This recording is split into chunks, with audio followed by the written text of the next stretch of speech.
হ্যাঁ, বিসমিল্লাহির রহমানির রহিম। বিসমিল্লাহির রহমানির রহিম। আজকের আমাদের institute of cost and management accountants of Bangladesh ICMB কর্তৃক আয়োজিত যে webinar borrowing from international financiers regulations and procedures, এই প্রোগ্রামটা আমাদের গত 20শে এপ্রিল হওয়ার কথা ছিল। আপনারা হুম, অনেকে জয়েনও করেছিলেন, বাট সেদিন আনফর্চুনেটলি আমাদের রিসার্চ পার্সন রফিকুল ইসলাম সাহেবের বড় বোন, আমার বোন ইন্তেকাল করাতে হঠাৎ করে উনি আর প্রোগ্রামটা করতে পারেনি। পরবর্তীতে উনি আবার সময় দিয়েছেন এবং আমরা আগেই জানিয়ে দিয়েছিলাম।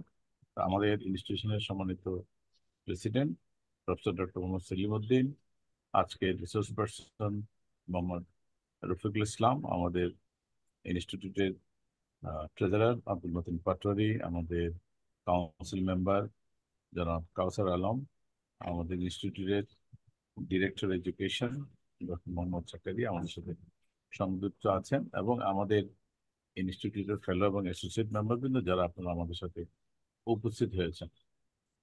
আপনারা জানেন যে আমাদের বিভিন্ন কারণে, বিশেষ করে এই গ্লোবালাইজেশনের যুগে ট্রেড যেমন গ্লোবালাইজেশন হয়েছে, আমাদের বিশেষ করে ক্যাপিটাল এবং ফান্ড এগুলো কিন্তু গ্লোবালাইজ হয়েছে। পৃথিবীর বিভিন্ন দেশে যেখানে ইনভেস্টরদের হাতে অনেক টাকা, কিন্তু তাদের সেখানে ইনভেস্টমেন্টের rate of interest either negative অথবা খুবই অল্প। তারা এই ফান্ডটা কিন্তু বিদেশে বিভিন্ন যে সকল ডেভেলপিং কান্ট্রি যাদের প্রচুর পরিমাণে ফান্ড প্রয়োজন, তাদেরকে এই ফান্ডটা সেফলি তারা দিতে চায় এবং আমরা সেই ফান্ডটা নিতে পারি।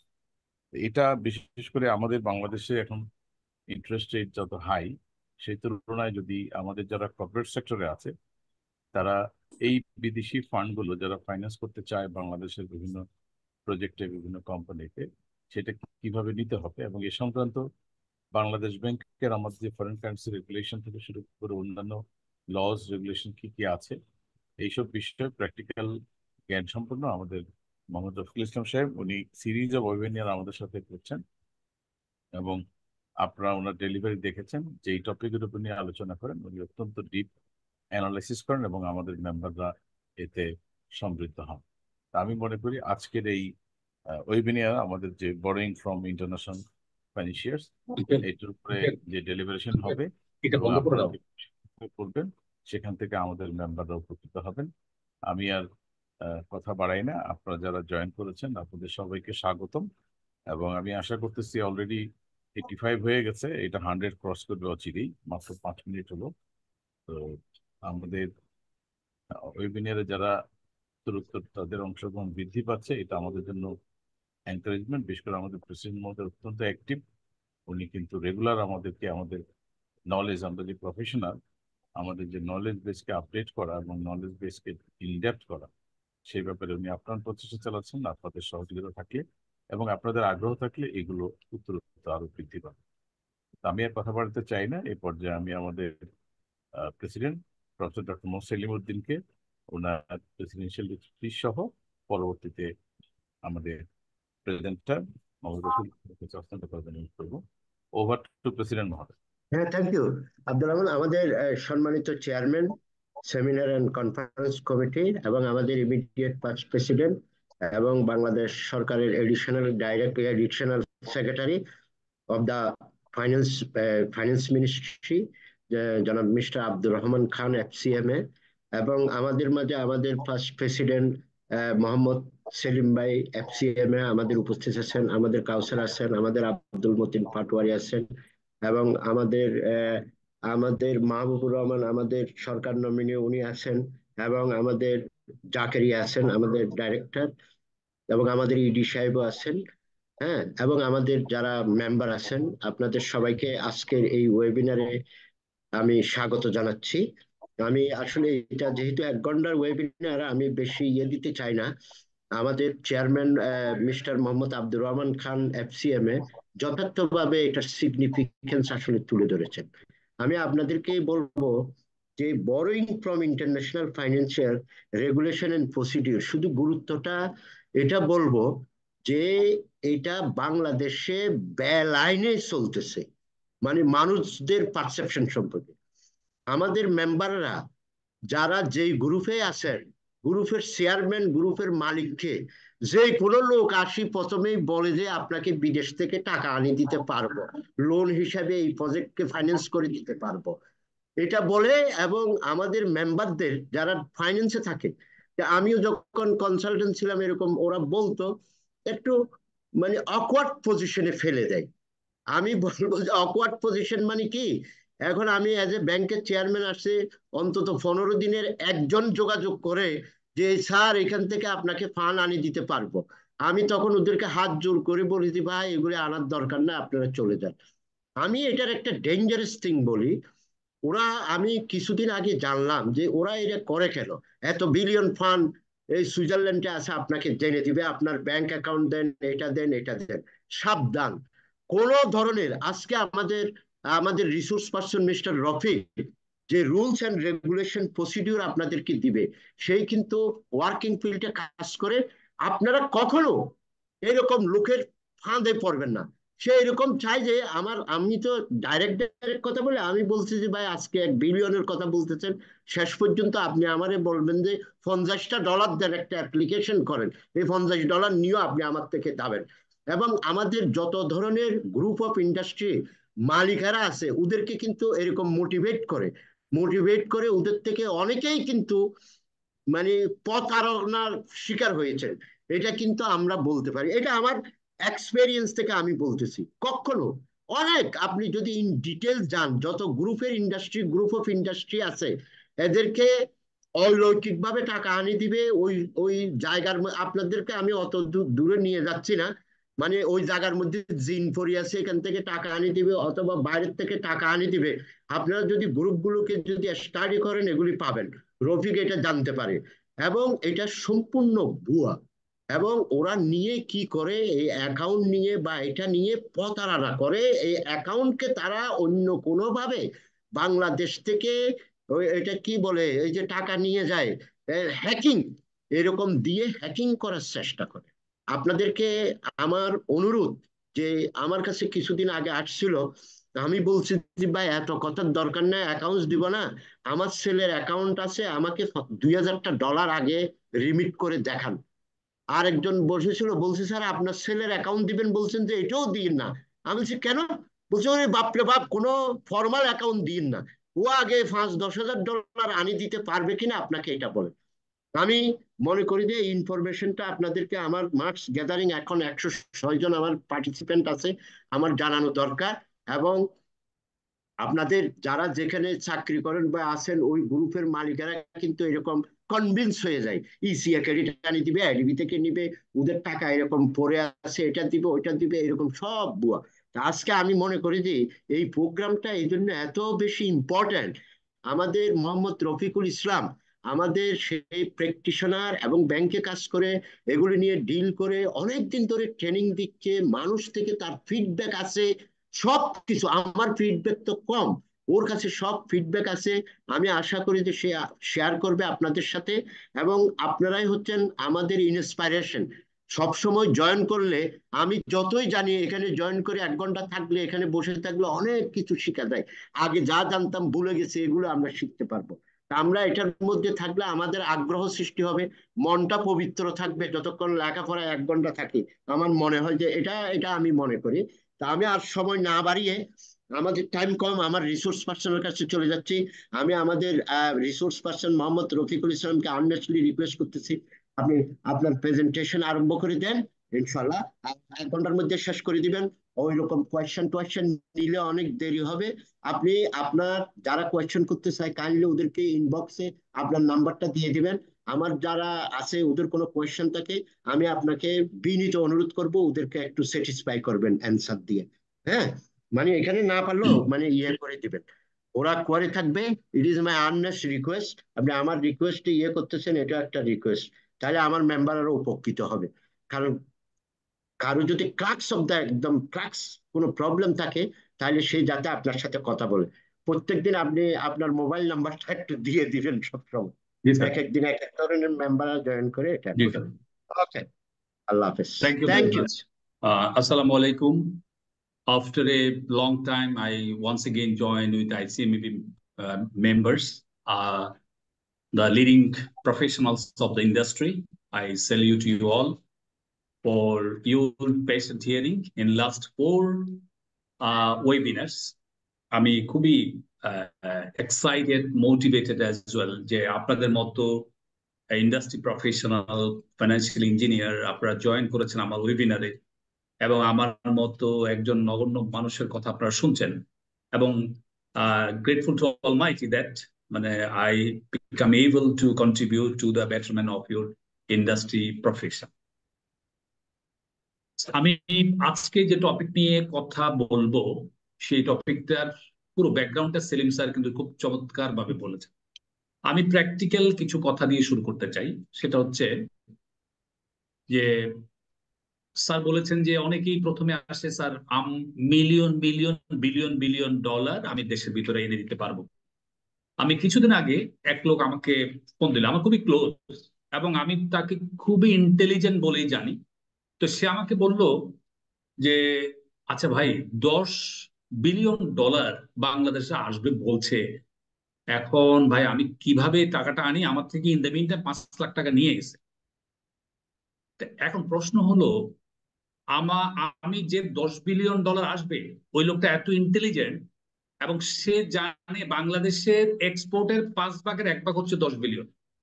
তাহলে চিন্তা করে দেখেন 10 বিলিয়ন আসবে, এই কথা তো বেসিক্যালি আমি অন্তত পক্ষে আমি বিশ্বাস করি না, এবং একজন লেম্যানও কিন্তু এটা বিশ্বাস করবো না। 10 বিলিয়ন ডলার একটা দেশের ইন্ডাস্ট্রিতে কিভাবে ঢোকে? পৃথিবীতে এক দেশ থেকে আরেক দেশে ফান্ড ঢোকার কতগুলো সিস্টেম আছে, এবং আজকে আমরা সিস্টেম, রুলস, রেগুলেশন, প্রসিডিউর নিয়ে কথা বলবো। একটা দেশ ইচ্ছে করলে আরেক দেশে কিন্তু কোনো কথাবার্তা ছাড়া কতগুলো ফান্ড, ফরেন কারেন্সি সেখানে কিন্তু ইনফিউজ করতে পারে না। এটার কতগুলো রেগুলেশন আছে। যদি রেগুলেশন না মেনে যদি কোনো দেশ ফরেন কারেন্সি কোনো দেশে ঢোকায়, তাহলে দুটো কনটেক্সট আছে। একটা হচ্ছে ফরেন এক্সচেঞ্জ রেগুলেশন কনটেক্সট, আর একটা হচ্ছে anti money laundering, terrorist financing, financial crime, এইসব ইস্যুস গুলো কিন্তু এখানে ইনভলভ। এখন সারা পৃথিবীতে আমরা শুধু ফরেন এক্সচেঞ্জ রেগুলেশন দিয়ে কিন্তু আমরা কিন্তু ওভার দ্য বর্ডার বা ক্রস বর্ডার ট্রানজাকশন বা ফরেন কারেন্সি এক্সচেঞ্জ করি না। আমাদের এখানে কিন্তু অনেকগুলো ইস্যু আছে। আপনি শুধু আমরা ফরেন এক্সচেঞ্জ রেগুলেশন এক দিয়ে যদি আমরা যদি কোনো ট্রানজাকশন করতে চাই, সেখানে কিন্তু আমাদের আন্ডারস্ট্যান্ডিংটা কিন্তু ইনকমপ্লিট হবে, আমাদের অপারেশনটাও ইনকমপ্লিট হবে, এবং আমাদের রিস্ক ম্যানেজমেন্ট বা মিটিগেশন যেটাই বলি না কেন সেটা কিন্তু ইনকমপ্লিট হবে। আমাদেরকে টোটালি ফরেন এক্সচেঞ্জ রেগুলেশন এর পাশাপাশি আমাদেরকে ফাইন্যান্সিয়াল ক্রাইম রিলেটেড ইস্যুস গুলো মাথায় রেখেও কিন্তু আমাদেরকে কাজ করতে হবে। এখন আমরা একটু আমাদের স্লাইড বেসড আন্ডারস্ট্যান্ডিং বা সেশন আমরা চলে যাই। আমাকে একটু কাইন্ডলি যে কোনো একজন যদি একটু রেসপন্স করেন যে স্লাইড গুলো দেখা যাচ্ছে কিনা, এটা একটু যদি শুনতে পারতাম। জি, আমি দেখা দেখতেছি যাচ্ছে। দেখতেছি। ওকে, ইয়েতে থ্যাংক ইউ। দিয়ে দেন, স্লাইড শোতে দিয়ে হ্যাঁ, দেন, তাহলে পুরো আমি পেজ আমি হবে। আমি আমি মেইলে দিয়ে দিয়েছি সবাইকে, নাইম ভাই সবাইকে হ্যাঁ, মানে ইন দ্য মিন টাইম এটা প্রোভাইড করেছে। হুম, আমি আপনাদের দিয়ে সাথে হ্যাঁ, আপনাদের সাথে কন্টিনিউয়াসলি আমি আছি, থাকবো ইনশাল্লাহ। আমরা ইন দ্য মিন টাইম সবচেয়ে ভালো লেগেছে যে আইসিএমবি থেকে অনেকেই আমাকে ফোন দেয়, হুম, এবং হুম, দুই একজন আমার অফিসও ভিজিট করেছে যে কিছু কিছু ইস্যু নিয়ে, এবং হুম, একদম একদম বলছে যে আপনি কি কোনো কনসালটেন্সি ফার্ম টাম আছে কিনা আপনার, বা হুম, আপনি তা। আমি বললাম যে ভাই এটা আমার পেশা, এটা আমার হুম, ভালো লাগে যে আমি একটা জিনিস যখন জানি তখন সেটা যখন আরেকজনের সাথে শেয়ার করি, বা আমি যখন কোনো নেশা, কিছু আমি আমি যখন কোনো কিছু এই, আমার প্র্যাকটিক্যাল কাজ করতে গিয়ে আমি কোনো কিছু পাই, সেটা কিন্তু আমি আমার নিজের ভিতরে রাখি না। অনেকেই আছেন আমাকে বলেন যে আপনি এই সব সময় অনেক ট্রেনারকে দেখি নিজের ভেতরে রাখে, কিন্তু আমি এটা আমার একটা ভালো লাগার জায়গা যে আমি আমি দুবাই থেকে ট্রেনিং করে এসে আমি কিন্তু আমার ব্যাংকের সবাইকে কিন্তু মেইল করে দিয়েছি আউটকামটা কি, সেখান থেকে নতুন কি এসছে এটা জানার দরকার। কারণ একটা সময় ছিল সিনিয়ররা কিন্তু জুনিয়রদের কাজ শেখাতো না। এখন কিন্তু বিষয়টা উল্টো। এখন কিন্তু এক্সচেঞ্জ না করলে আমি আপনি দুজনে কিন্তু হারিয়ে যাব। তো সেজন্য এইটা যে শুধু আপনাদের বেটারমেন্টের জন্য এই প্রোগ্রাম করছি, নট অনলি দ্যাট, এইগুলা কিন্তু আমার আন্ডারস্ট্যান্ডিংটা ক্লিয়ার করার জন্য, আমার পড়ালেখার জায়গাটা আরো শক্ত করার জন্য আমি কিন্তু এই জায়গাগুলোতে আমরা পেশা নিয়ে আমি কাজ করি। কারণ আপনাদের সাথে কথা বলতে হলে আগে আমাকে পড়তে হবে, তারপরে জানতে হবে, তারপরে আপনাদের সাথে আলাপ করতে হবে। তো আমরা একটু শুরু করি। আমরা প্রথমে একটু দেখি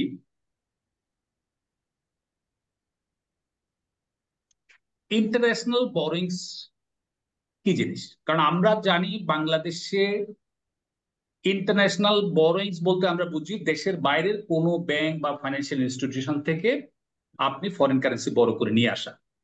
আমাদের বাংলাদেশে কিন্তু টাকা বেসড ফাইন্যান্সিংটা আমরা অভ্যস্ত।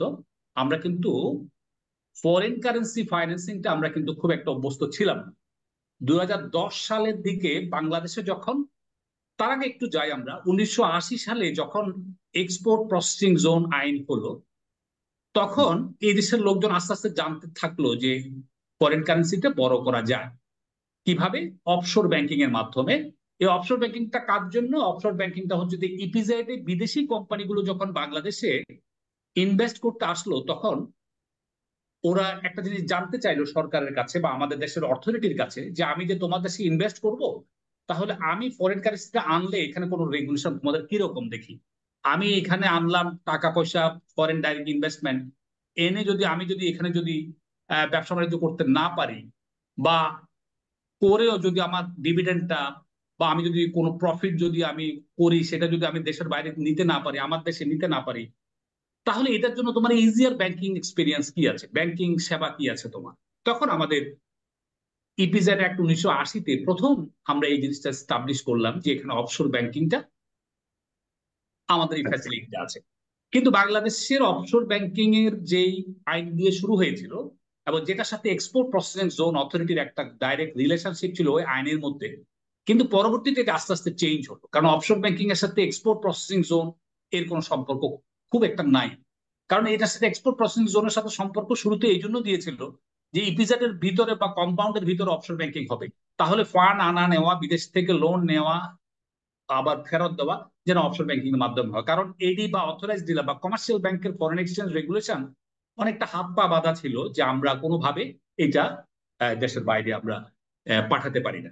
এরপর আস্তে আস্তে যখন আমাদের টাকা কনভার্টিবল হলো, আমাদের টাকা যখন লোকাল কারেন্সি কনভার্টিবল হলো, এটা আমাদের একটা যুগান্তকারী একটা পদক্ষেপ, যে আমরা একটা দেশের টাকাকে যখন কনভার্টিবল ঘোষণা করা হয়, তখন ইন্টারন্যাশনাল স্টেক হোল্ডাররা বুঝতে পারে যে এই দেশে ব্যবসা করে টাকা রুজি করলেও সেই টাকাটা কনভার্ট করে আমার দেশে আবার ফরেন কারেন্সি করে আনা যায়।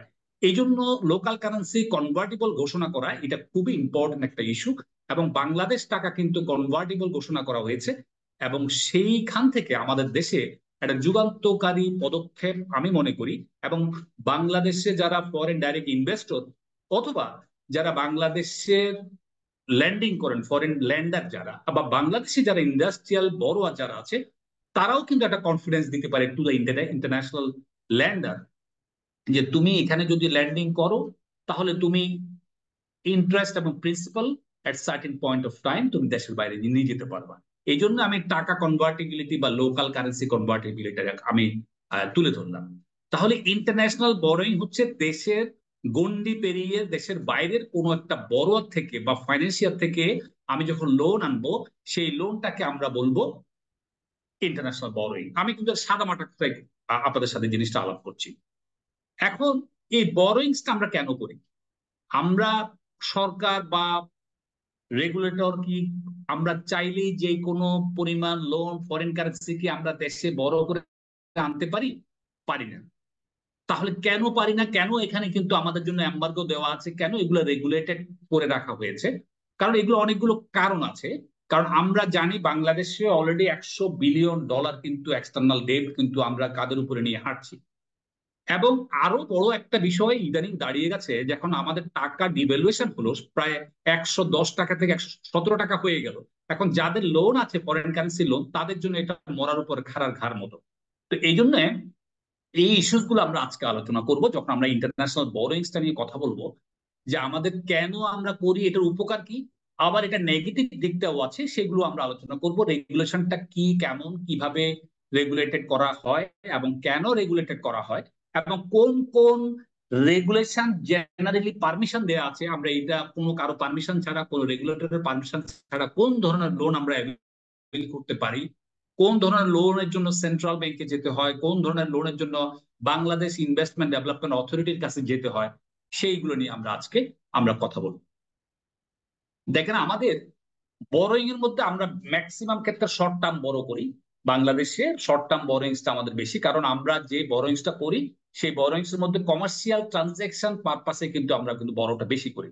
আবার কিছু কিছু কোম্পানি আছে যারা মিডিয়াম ও লং টার্ম টেনরের জন্য বড় করেন, বিশেষ করে ইপিজেড এন্টারপ্রাইজেস গুলো অথবা কোনো ইন্ডাস্ট্রিয়াল এন্টারপ্রাইজেস যেগুলো পেরিফেরিয়াতে কাজ করে সেগুলো।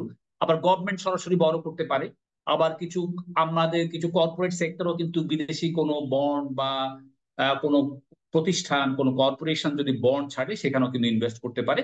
সেটা কি রকম আমরা সেটা আলোচনা করব। তাহলে আমরা দেখলাম যে বরোইংসটা মূলত কমার্শিয়াল পারপাসে আমরা বেশি করি, এবং সেটা শর্ট টার্ম এবং লং টার্ম। এবং আমাদের গভর্নমেন্টের বরোইংসটা আমরা আজকে খুব একটা আলোচনা করব না, কারণ গভর্নমেন্টের বরোইংস এর ক্ষেত্রে গভর্নমেন্ট যেহেতু সর্বে সর্বা, গভর্নমেন্ট যে কোনো মুহূর্তে যেই কোনো রকম ইন্টারন্যাশনাল ফাইন্যান্সিয়াল সাথে অ্যারেঞ্জমেন্ট করে কিন্তু করতে পারে। কিন্তু গভর্নমেন্টের কিছু কমার্শিয়াল বরোইংস আছে, যেমন গভর্নমেন্টের এই যে পাট কল আছে, কোনো কোনো কমার্শিয়াল অপারেশন করে কিছু কোম্পানি আছে পাবলিক সেক্টরে, তাদের তাদের এই লোনটা কিন্তু আবার কিন্তু পারমিশন নিয়ে তারপরে করতে হয়। তাহলে গভর্নমেন্ট বরোইং কিন্তু দু প্রকার, একটা হচ্ছে যে কমার্শিয়াল লোন বা গভর্নমেন্ট এন্টিটিস, আর একটা হচ্ছে যে সরকার যেগুলো ইনফ্রাস্ট্রাকচার ডেভেলপমেন্টের জন্য বড় করে সেটাকে বলছি আমরা অন্য আরেক রকমের গভর্নমেন্ট ফরেন কারেন্সি বরোইং।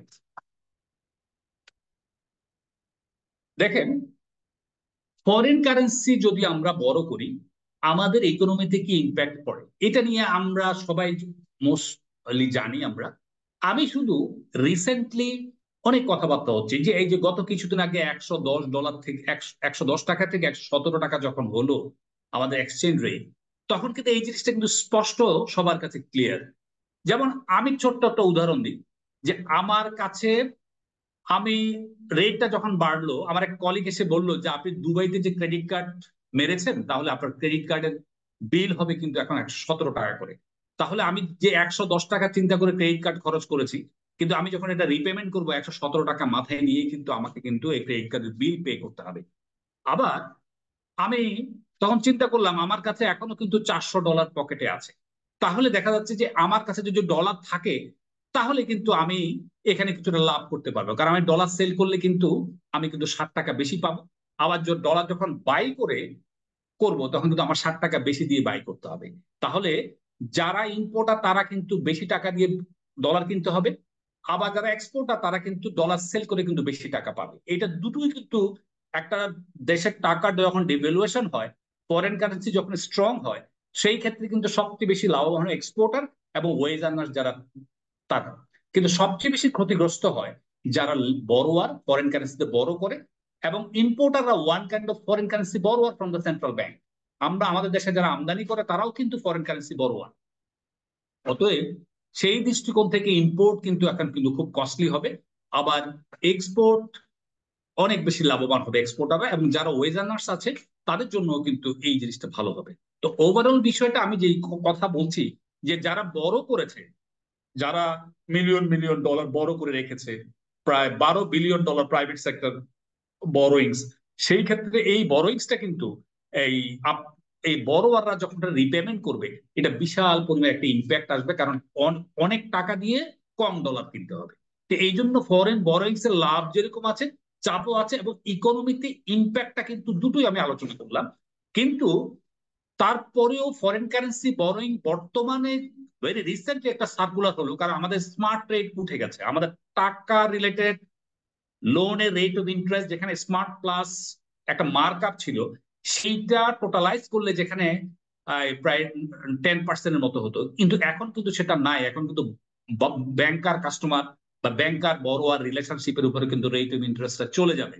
অতএব কিন্তু এখন আমাদের কিন্তু ডিমান্ড সাপ্লাইয়ের উপরে যদি রেট অফ ইন্টারেস্ট চলে যায় তাহলে আমাদেরকে আস্তে আস্তে কিন্তু 12, 13, 14, 15%-এর দিকে আমার কেন জানি মনে হচ্ছে we are going up in terms of rate of interest in local currency. কিন্তু সেই দৃষ্টিকোণ থেকে ফরেন কারেন্সি বরোইংটা কিন্তু এখন, আগে সে 2010-11 সালের দিকে যেরকম অবস্থা ছিল আমাদের রেট অফ ইন্টারেস্ট ছিল হাই, আর লোকাল ফরেন কারেন্সি বরোইং ছিল খুবই লো। সেই কারণে সেই দিকেই মনে আমরা আস্তে আস্তে হাঁটছি। এই জন্য আজকে আমরা ফরেন কারেন্সি বরোইংস এর বিষয়টা আমরা কিন্তু খুবই ইম্পর্টেন্স নিয়ে আমি কথা বলবো, আপনারা শুনবেন। কারণ আমাদের ফরেন কারেন্সি বরোইংস নিয়ে আমাদের সরকারেরও কোনো বাধা নাই। কোনো প্রাইভেট সেক্টর যদি এলিজিবিলিটি অর্জন করে এবং রেগুলেটরকে যদি বা অথরিটিকে যদি স্যাটিসফাই করতে পারে যে I am able to borrow the foreign currency loan এবং I am capable to repay the loan upon production manufacturing and operation of my industry. কারণ আমি শুরুতে একটা কথা বলি, ট্রেডিং সেক্টরের জন্য কোনো বরোইং, ফরেন কারেন্সি বরোইং কিন্তু অ্যালাউড না বাংলাদেশে। বাংলাদেশে কোনো রিয়েল এস্টেট কোম্পানি কিন্তু ফরেন কারেন্সি বড় করতে চাইলে কিন্তু গভর্নমেন্ট এই পারমিশন দিবে না আমাদেরকে। অবশ্যই যারা এই কাজটা করে, বিশেষ করে যারা এই ফরেন কারেন্সি লোনের অ্যাপ্রুভাল দেয় মোর দেন 1 ইয়ার, সেই অথরিটি হচ্ছে বাংলাদেশ ইনভেস্টমেন্ট ডেভেলপমেন্ট অথরিটি। সেই বাংলাদেশ ইনভেস্টমেন্ট ডেভেলপমেন্ট অথরিটির যে কমিটি আছে, সেই কমিটির অফিস কিন্তু বাংলাদেশ ব্যাংকেই। ওনারা কিন্তু বাংলাদেশ ব্যাংকেরই এক্সপার্টিসটা এই লোন এলিজিবিলিটি অ্যাসেসমেন্টের জন্য বাংলাদেশ ব্যাংকের মাননীয় গভর্নরের নেতৃত্বে কিন্তু একটা কমিটি আছে, ক্রেডিট কমিটি, তারাই কিন্তু অ্যাপ্রুভালটা দেয়। এবং এই অ্যাপ্রুভাল কমিটি কিন্তু যেই জিনিসটা সবচেয়ে বেশি দেখে সেটা হচ্ছে প্রোডাকশন, ম্যানুফ্যাকচারিং বা ইন্ডাস্ট্রিয়াল সেক্টরে কিন্তু এই ফরেন কারেন্সি বরোইংটাকে এনকারেজ করা হয়, ডিসকারেজ করা হয় রিয়েল এস্টেট, নন প্রোডাক্টিভ সেক্টরে অথবা ট্রেডিং সেক্টরে। সেই জন্য আমাদের ইকোনমিক গ্রোথের জন্য আমাদের ইন্ডাস্ট্রিয়াল ইনফ্রাস্ট্রাকচার ডেভেলপমেন্ট এটা খুবই দরকার, এবং যেটার কারণে কিন্তু আমাদের ইকোনমিক গ্রোথটা থাকে। এবং আমাদের ইকোনমিতে যদি আবার এক্সেসিভ যদি আপনি যদি ফরেন কারেন্সি বড় করেন, সেটার সাথে রিজার্ভের একটা সম্পর্ক আছে। কারণ আমি তো ফরেন কারেন্সি যখন বড় করব বাংলাদেশে এনে, কিন্তু আমি কিন্তু এটাকে টাকায় কনভার্ট করতে হবে। কিন্তু আমার রিজার্ভ যদি ডিপ্লেটিং হয় বা রিজার্ভ যদি ক্রমহ্রাসমান হয়, তাহলে আমি কিন্তু একটা সময় পরে যখন এটা রিপেমেন্ট করব, তখন কিন্তু রিপেমেন্ট করার মতো কারেন্সি আমি পাবো না। তখন বাধ্য হয়ে আমার আরেকটা লেন্ডারের কাছে যেতে হবে, হাই রেটে বড় করে আমি আগের রেট অফ ইন্টারেস্টে এই লোনটাকে রিপে করতে হবে। অর্থাৎ ডেট বার্ডেন একটা বড় একটা বিষয়। আরেকটা বিষয় হচ্ছে যেটা হচ্ছে যদি কারেন্সি বরোইংস এবং লোকাল কারেন্সি এটা যদি আমরা যদি মিসম্যানেজমেন্ট হয়, মিসম্যাচ হয়, তাহলে সেই ক্ষেত্রে বড় ধরনের ইকোনমিক, ম্যাক্রো ইকোনমিক একটা ইনস্টাবিলিটি চলে আসতে পারে। কারণ আমি এই লং শর্ট টার্মে বড় করে যদি লং টার্ম কাজে ইউজ করি, তাহলে সেখান থেকে যদি আমার রিপেমেন্ট না আসে, অথবা আমি যদি এমন কোন ইন্ডাস্ট্রিতে, বিশেষ করে এক্সপোর্টারদের জন্য এটা খুবই উপকারী এই কারণে, কারণ আপনি যদি ফরেন কারেন্সি ডলারে বড় করেন এবং ডলার ড্রাইভিং ইন্ডাস্ট্রিতে যদি আপনি এক্সপোর্ট করেন, আই মিন ইউএস মার্কেটে, তাহলে কিন্তু আপনার রিপেমেন্ট অনেক সুবিধা হবে। কিন্তু আপনি ডলার আর্ন করে যদি আপনি ইন্ডিয়ান মার্কেটে যদি আপনি এক্সপোর্ট করেন, তাহলে আপনি পাবেন রুপি, তাহলে আপনার এই রুপি দিয়ে আপনি ডলার কিনে আপনাকে আবার পেমেন্ট করতে হবে। অতএব এই জায়গাটা কিন্তু খুব ক্লিয়ার থাকতে হবে আমাদের সবাইকে। কারণ আমরা যেই কারেন্সিতে বড় করব, সেই কারেন্সিতে যদি আমার ইন্ডাস্ট্রি বা আমার প্রোডাকশন, আমার এক্সপোর্ট যদি জেনারেট না হয় সেই কারেন্সিতে মোস্টলি, তাহলে রিপেমেন্টের সময় আমার একটা বড় ধরনের সমস্যা হতে পারে। Excuse me.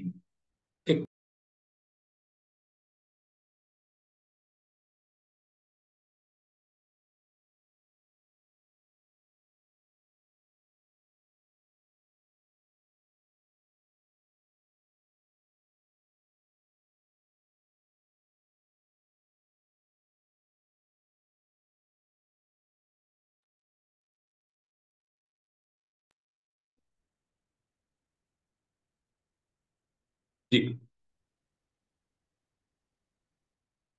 তাহলে আমি এই এই স্লাইডের ইস্যুগুলো আমরা আলোচনা করেছি, তারপর একটু কথা বলি যে আমরা কেন ফরেন কারেন্সি বড় করব। কারণ আমরা জানি আমাদের local currency rate of interest কিন্তু এখন sky rocketing, it is going up. এবং in recent circular the economy player will be compelled to borrow funds more than 12, 13 or 13+%। অতএব এটা আমাদের জন্য এখন ফরেন কারেন্সি বরোইংসটা আমাদের জন্য চিপার। সেই কারণে আমাদের ফরেন কারেন্সি বরোইং এবং এটা প্রসিডিওর রেগুলেশন সম্পর্কে জানা আমাদের জন্য খুবই জরুরি। আমি এখানে কিছু একটা এক্সাম্পল দিয়েছি, এক্সাম্পলটা আমি আপনাদের বোঝার জন্য আমি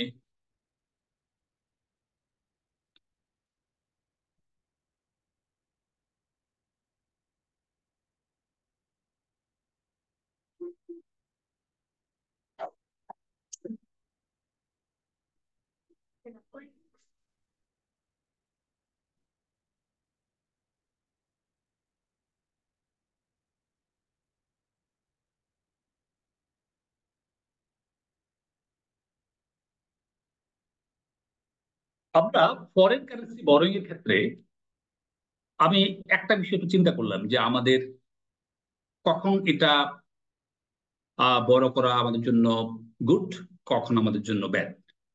তো এইটা আমরা আলোচনা করেছি। আপনারা তারপর আমি থিওরিটিক্যালি কিছু কথাবার্তা এখানে উল্লেখ করেছি। আমার যে বিষয়টা সেটা হচ্ছে যে বর্তমানে যেভাবে আমাদের রেট অফ ইন্টারেস্টটা নিয়ে আমরা খুব চিন্তিত, সেই ক্ষেত্রে ফরেন কারেন্সি বরোইংটা this is the high time. এবং শুধু হাই টাইম আমি শুধু এই কারণেই বলবো যে আমাদের এই ফরেন কারেন্সি বরোইং এর ক্ষেত্রে যে একটা কোম্পানির যেই এলিজিবিলিটি, যে পেপারস রিকোয়ারমেন্ট, যেই অপারেশনাল ক্যাপাবিলিটি, এই সবগুলোই কিন্তু মেনটেন করেই কিন্তু ফরেন কারেন্সি আপনাকে আমাকে বড় করতে হবে। এবং সেইটা কিন্তু আমরা পরবর্তী স্লাইডে আমরা আলোচনা করব। আমি শুধু সংক্ষেপে যে কথাটা বলতে চাই, ফরেন কারেন্সি যখন আমরা বড় করব, আমাদের ইনভেস্টমেন্ট টার্গেট হবে প্রোডাক্টিভ প্রজেক্টে, যেখান থেকে প্রোডাকশন। এবং আমি আগেই বলেছি যে আমাদের ফরেন কারেন্সি বরোইংসটা মোস্টলি আমাদের প্রোডাক্টিভ সেক্টরে, I mean industrial or manufacturing সেক্টরে। এবং এটা যারা ক্যাপিটাল শর্টেজ আছে যেসব এই এন্টারপ্রাইজেস এর, কোম্পানির বা ম্যানুফ্যাকচারিং কনসার্নের, তাদের জন্য এটা একটা ভালো ধরনের একটা আমি মনে করি কন্ট্রিবিউটিভ এবং কন্ডিউসিভ। আর এখানে আমরা যেটা করতে পারি সেটা হচ্ছে ডাইভার্সিফিকেশন অফ ফান্ডিং সোর্সেস। কারণ আপনি লোকাল ফরেন মিলিয়ে যদি একটা কোম্পানিতে ফান্ড ইনফিউজ করা যায়, এবং আপনি যদি ডিফারেন্ট কারেন্সিতে যদি বড় করে যদি আপনি যদি আপনার ম্যাচিংটা, এজিংটা এবং ল্যান্ডিং পোর্টফোলিওটা যদি মেনটেন করা যায়, তাহলে কিন্তু আপনার যেই কোনো আপনার ব্যবসার সাথে এটা সিনক্রোনাইজ করে কিন্তু আপনি কিন্তু ল্যান্ডিং এবং রিপেমেন্ট প্রসেসটা কিন্তু আপনি কিন্তু ঠিক করতে পারেন। আর যে জিনিসটা হচ্ছে যে সবচেয়ে বড় যে জিনিসটা দরকার সেটা হচ্ছে যে আমাদের দেশে আমরা যখন ফরেন কারেন্সি বড় করি, আমরা ফরেন কারেন্সি রিপেমেন্টের সময় আমাদের একটাই মাত্র হেজিং টুলস থাকে, সেটা হচ্ছে যে আমি যেই কারেন্সিতে বড় করছি সেই কারেন্সিতে ব্যবসা করার আমার সুযোগ আছে কি নাই। আমরা মোস্টলি আমাদের বাংলাদেশে ডাইভার্সিফাইড এক্সপোর্ট সেক্টর বলতে এখন শুধু আরএমজি, এই জন্য এক্সপোর্টিং সেক্টর খুব একটা গড়ে ওঠে না আমাদের আরএমজি ছাড়া। সেই জন্য আমাদের মোস্টলি যে ফরেন কারেন্সিটা আমরা বড় করি, সেই বড় ফরেন কারেন্সিটা আমরা কিন্তু ম্যানুফ্যাকচারার এবং ম্যানুফ্যাকচারিং কনসার্ন আমরা ইনভেস্ট করি, এবং যারা লোকাল মার্কেটের জন্য শুধু তৈরি করে। এই জন্য আমাদের এইসব ম্যানুফ্যাকচারিং কনসার্ন গুলো কিন্তু ফরেন কারেন্সি কিনে কিন্তু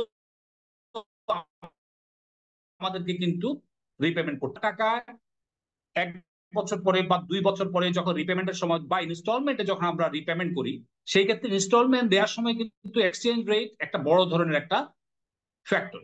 সেই কারণে কারেন্সি হেজিং এর বিষয়টা এখানে খুবই ইম্পর্টেন্ট। কারেন্সি হেজিং বলতে যে আমার 3 মাস পরে একটা ডলার রিপেমেন্ট আছে, অত ডলার, সেই ডলার রিপেমেন্টটা আমি আগে থেকে ঠিক করে রাখবো। বা আমার এই এমন একটা মার্কেটে আমি এক্সপোর্ট করছি, এমন একটা এন্টিটির সাথে আমি আন্ডারস্ট্যান্ডিং হচ্ছে আমার, যে তার হয়তো একটা ডলার ইনকাম আছে কিন্তু ডলার রিপেমেন্ট তার নাই। সেই জন্য তার সাথে আমি একটা আন্ডারস্ট্যান্ডিং করে তার ডলার ইনকামটা আমার টাকার সাথে আমি এক্সচেঞ্জ করে অ্যাট ম্যাচুরিটি আমি কিন্তু সেই রিপেমেন্টটা কিন্তু আগে থেকে ঠিক করে রাখবো।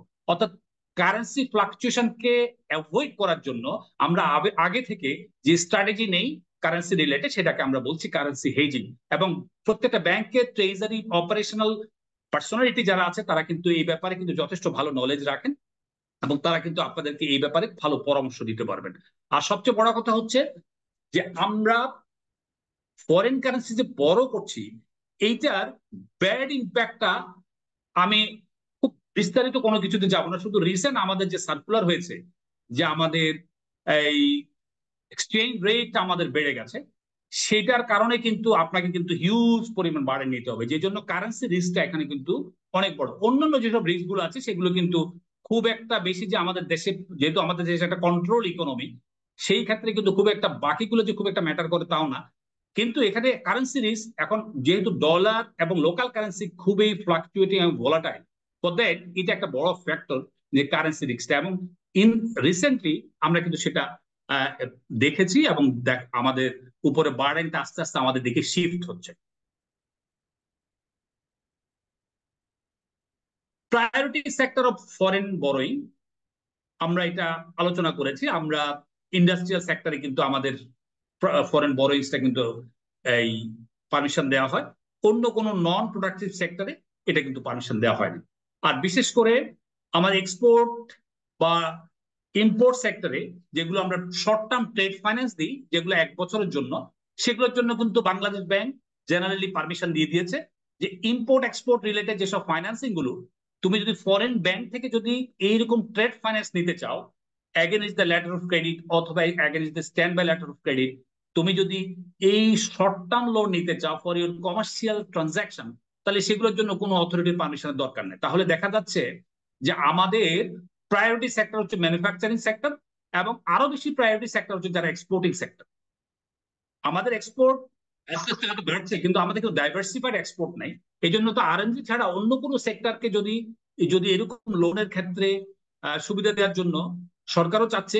কিছুদিন আগে বাংলাদেশ ব্যাংক একটা মিটিং হয়েছে, বাংলাদেশ ব্যাংক অথরিটি বলল যে নতুন নতুন এক্সপোর্ট আরএনজি ছাড়া অন্য কোনো এক্সপোর্টিং কোম্পানি যদি এক্সপোর্ট করতে চায় এবং তারা যদি এক্সপোর্ট ডেভেলপমেন্ট ফান্ড বা ফরেন কারেন্সি বরোইং এর ব্যাপারে যদি তারা যদি অ্যাপ্রোচ করে, তাহলে বাংলাদেশ ব্যাংক তথা যারা রেগুলেটর আছে তারা কিন্তু একটা সফটারলি জিনিসটা দেখা হবে। কারণ আমাদের এক্সপোর্ট সেক্টর ডাইভার্সিফিকেশন এখন কিন্তু সরকারের কিন্তু একটা প্রায়োরিটি সেক্টর। কারণ এক্সপোর্ট আপনি লোকাল ইন্ডাস্ট্রি যদি ডেভেলপ করে, তার চেয়ে যদি এক্সপোর্ট ওরিয়েন্টেড ইন্ডাস্ট্রি ডেভেলপ করে, তাই ইকোনমির জন্য ভালো। এবং আমাদের দেশে ফরেন কারেন্সি আর্নিংস রিজার্ভ অনেকগুলো ইস্যুতে কিন্তু আমরা আমাদের ইন্টারনাল ওয়েলথ ম্যাক্সিমাইজেশন অনেকগুলো ইস্যু কিন্তু এখানে জড়িত।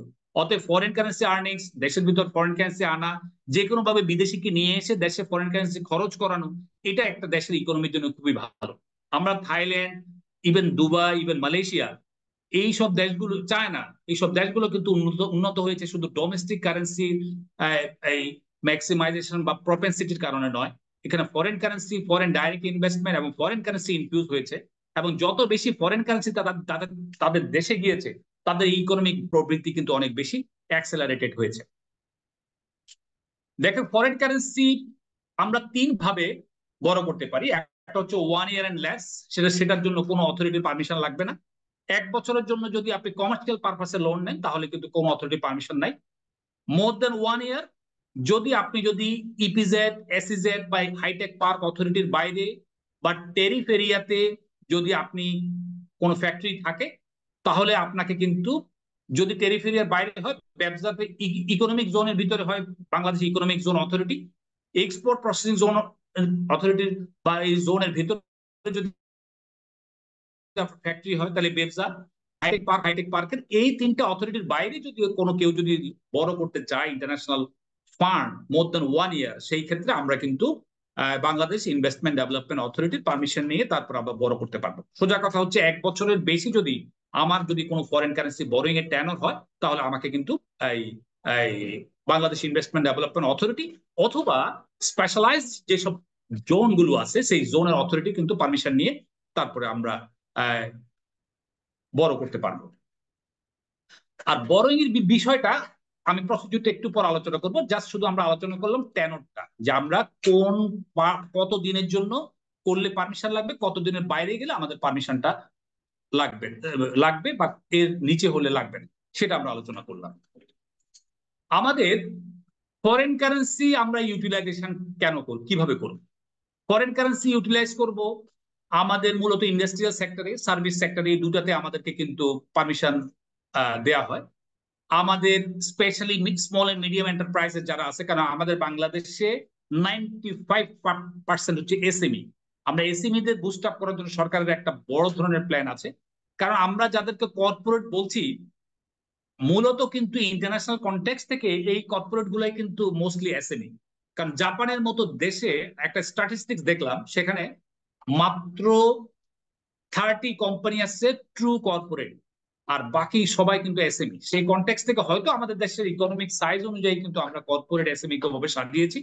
তো মূলত আমাদের এসএমই বা স্মল এন্ড মিডিয়াম সেক্টর ডেভেলপমেন্টের জন্য এবং এই সেক্টরের ইন্ডাস্ট্রি গুলো যদি বড় করতে, ট্রেডিং সেক্টর এবং ক্যাপিটাল মার্কেটের জন্য রিয়েল এস্টেট কোম্পানি, যেগুলাকে আমরা নন প্রোডাক্টিভ সেক্টর বলে কিন্তু মানি, সেই ক্ষেত্রে কিন্তু আমরা ফরেন ডাইরেক্ট ইনভেস্টমেন্ট আমরা অ্যালাউ করি না। এই জন্য আমাদের বাংলাদেশে ক্যাপিটাল মার্কেটে নন রেসিডেন্ট ইনভেস্ট করতে পারে, এনআরআইরাও ইনভেস্ট করতে পারে, কিন্তু এখানে কোনোভাবে লোকাল টাকায় কাউকে লোন দিয়ে আমরা কিন্তু এমন কোনো মানে ক্যাপিটাল ইনফিউজ করতে পারি না যাতে করে তারা এইসব সেক্টরে ব্যবসা বাণিজ্য করতে পারে। বাংলাদেশে ফরেন কারেন্সি বড় করার জন্য কারা কারা করতে পারে? প্রথম করতে পারে রেসিডেন্ট এন্টারপ্রাইজরা, আমরা যারা রেসিডেন্ট কোম্পানিতে কাজ করি তারা। ফরেন ইনভেস্টর যারা বাংলাদেশে ইনভেস্টমেন্ট করে, যেমন type a company, type B, তারাও কিন্তু তাদের পোর্শন অনুযায়ী তাদের দেশ থেকে কিন্তু ফরেন কারেন্সি বড় করতে পারে। সেটা কিভাবে করতে পারে সেটা আমরা আলোচনা করব। অফশোর ব্যাংকিং ইউনিট গুলো, লোকাল ব্যাংকের অফশোর ব্যাংকিং ইউনিট আছে, তারাও কিন্তু বড় করতে পারে পৃথিবীর বিভিন্ন, এই সুযোগটা কিন্তু আছে অফশোর ব্যাংকিং আইনে। বাংলাদেশে অফশোর ব্যাংকিং আইনটা আমরা জানি কিছুদিন আগে এটা অ্যামেন্ডমেন্ট হয়েছে, অনেকগুলো সুযোগ সুবিধা সেখানে কিন্তু ইনক্লুড হয়েছে।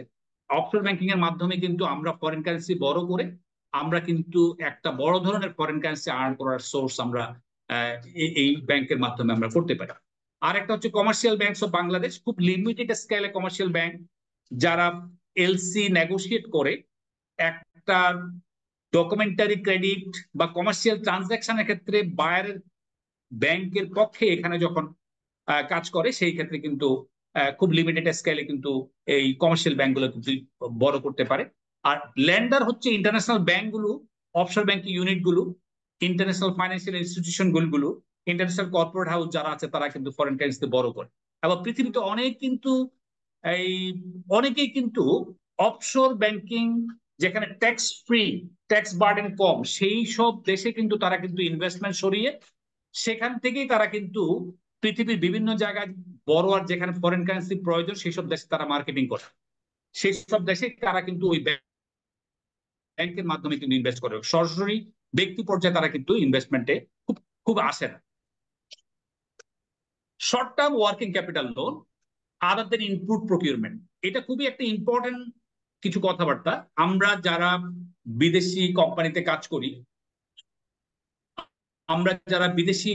কাজ করি, তাদের জন্য এটা খুবই ইম্পর্টেন্ট। কেননা যেমন আমরা মূলত ওয়ার্কিং ক্যাপিটাল সাপোর্ট দেওয়ার জন্য লোকাল ব্যাংকে রেগুলেশন আছে, working capital support raw material প্রকিউরমেন্টের জন্য। যেমন আমরা যখন কোনো র মেটেরিয়াল প্রকিউরমেন্ট করি, আমাদের ব্যাক টু ভ্যাকেন্সি সুবিধা আছে যারা বাইরে আমরা কাজ করি, ইপিজেড বা ইকোনমিক জোনের বাইরে, বা অন্যান্য ক্ষেত্রে যারা ইপিজেড এর ভিতরে কাজ করে তাদের জন্য এফসি অ্যাকাউন্টে বা ফরেন কারেন্সি অ্যাকাউন্টে কিন্তু 100% বি টাইপ কোম্পানির জন্য বা সি টাইপ কোম্পানির জন্য আমরা কিন্তু 80% পর্যন্ত ফরেন কারেন্সি তাদের ফরেন কারেন্সি অ্যাকাউন্টে রাখার সুযোগ আছে।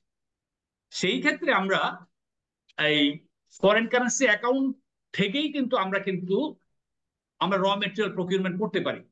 কিন্তু র মেটেরিয়াল প্রকিউরমেন্ট ছাড়াও আমাদের অনেকগুলো ওয়ার্কিং ক্যাপিটাল লোন দরকার হয়, যাতে করে আমাদের স্যালারি বা আমাদের ওভারহেড কস্ট বা ইনস্ট্যান্ট যেসব খরচগুলো আমাদের আছে, সেই ক্ষেত্রে বাংলাদেশে লোকাল ব্যাংকগুলো কিন্তু ওই ধরনের সাপোর্ট কিন্তু আমরা কিন্তু দিতে পারি না, বা আমাদের রেগুলেশন সেটা পারমিট করে না, করলেও আমাদের ফরেন কারেন্সি শর্টেজের কারণে আমরা সেরকম সাপোর্ট দিতে পারি।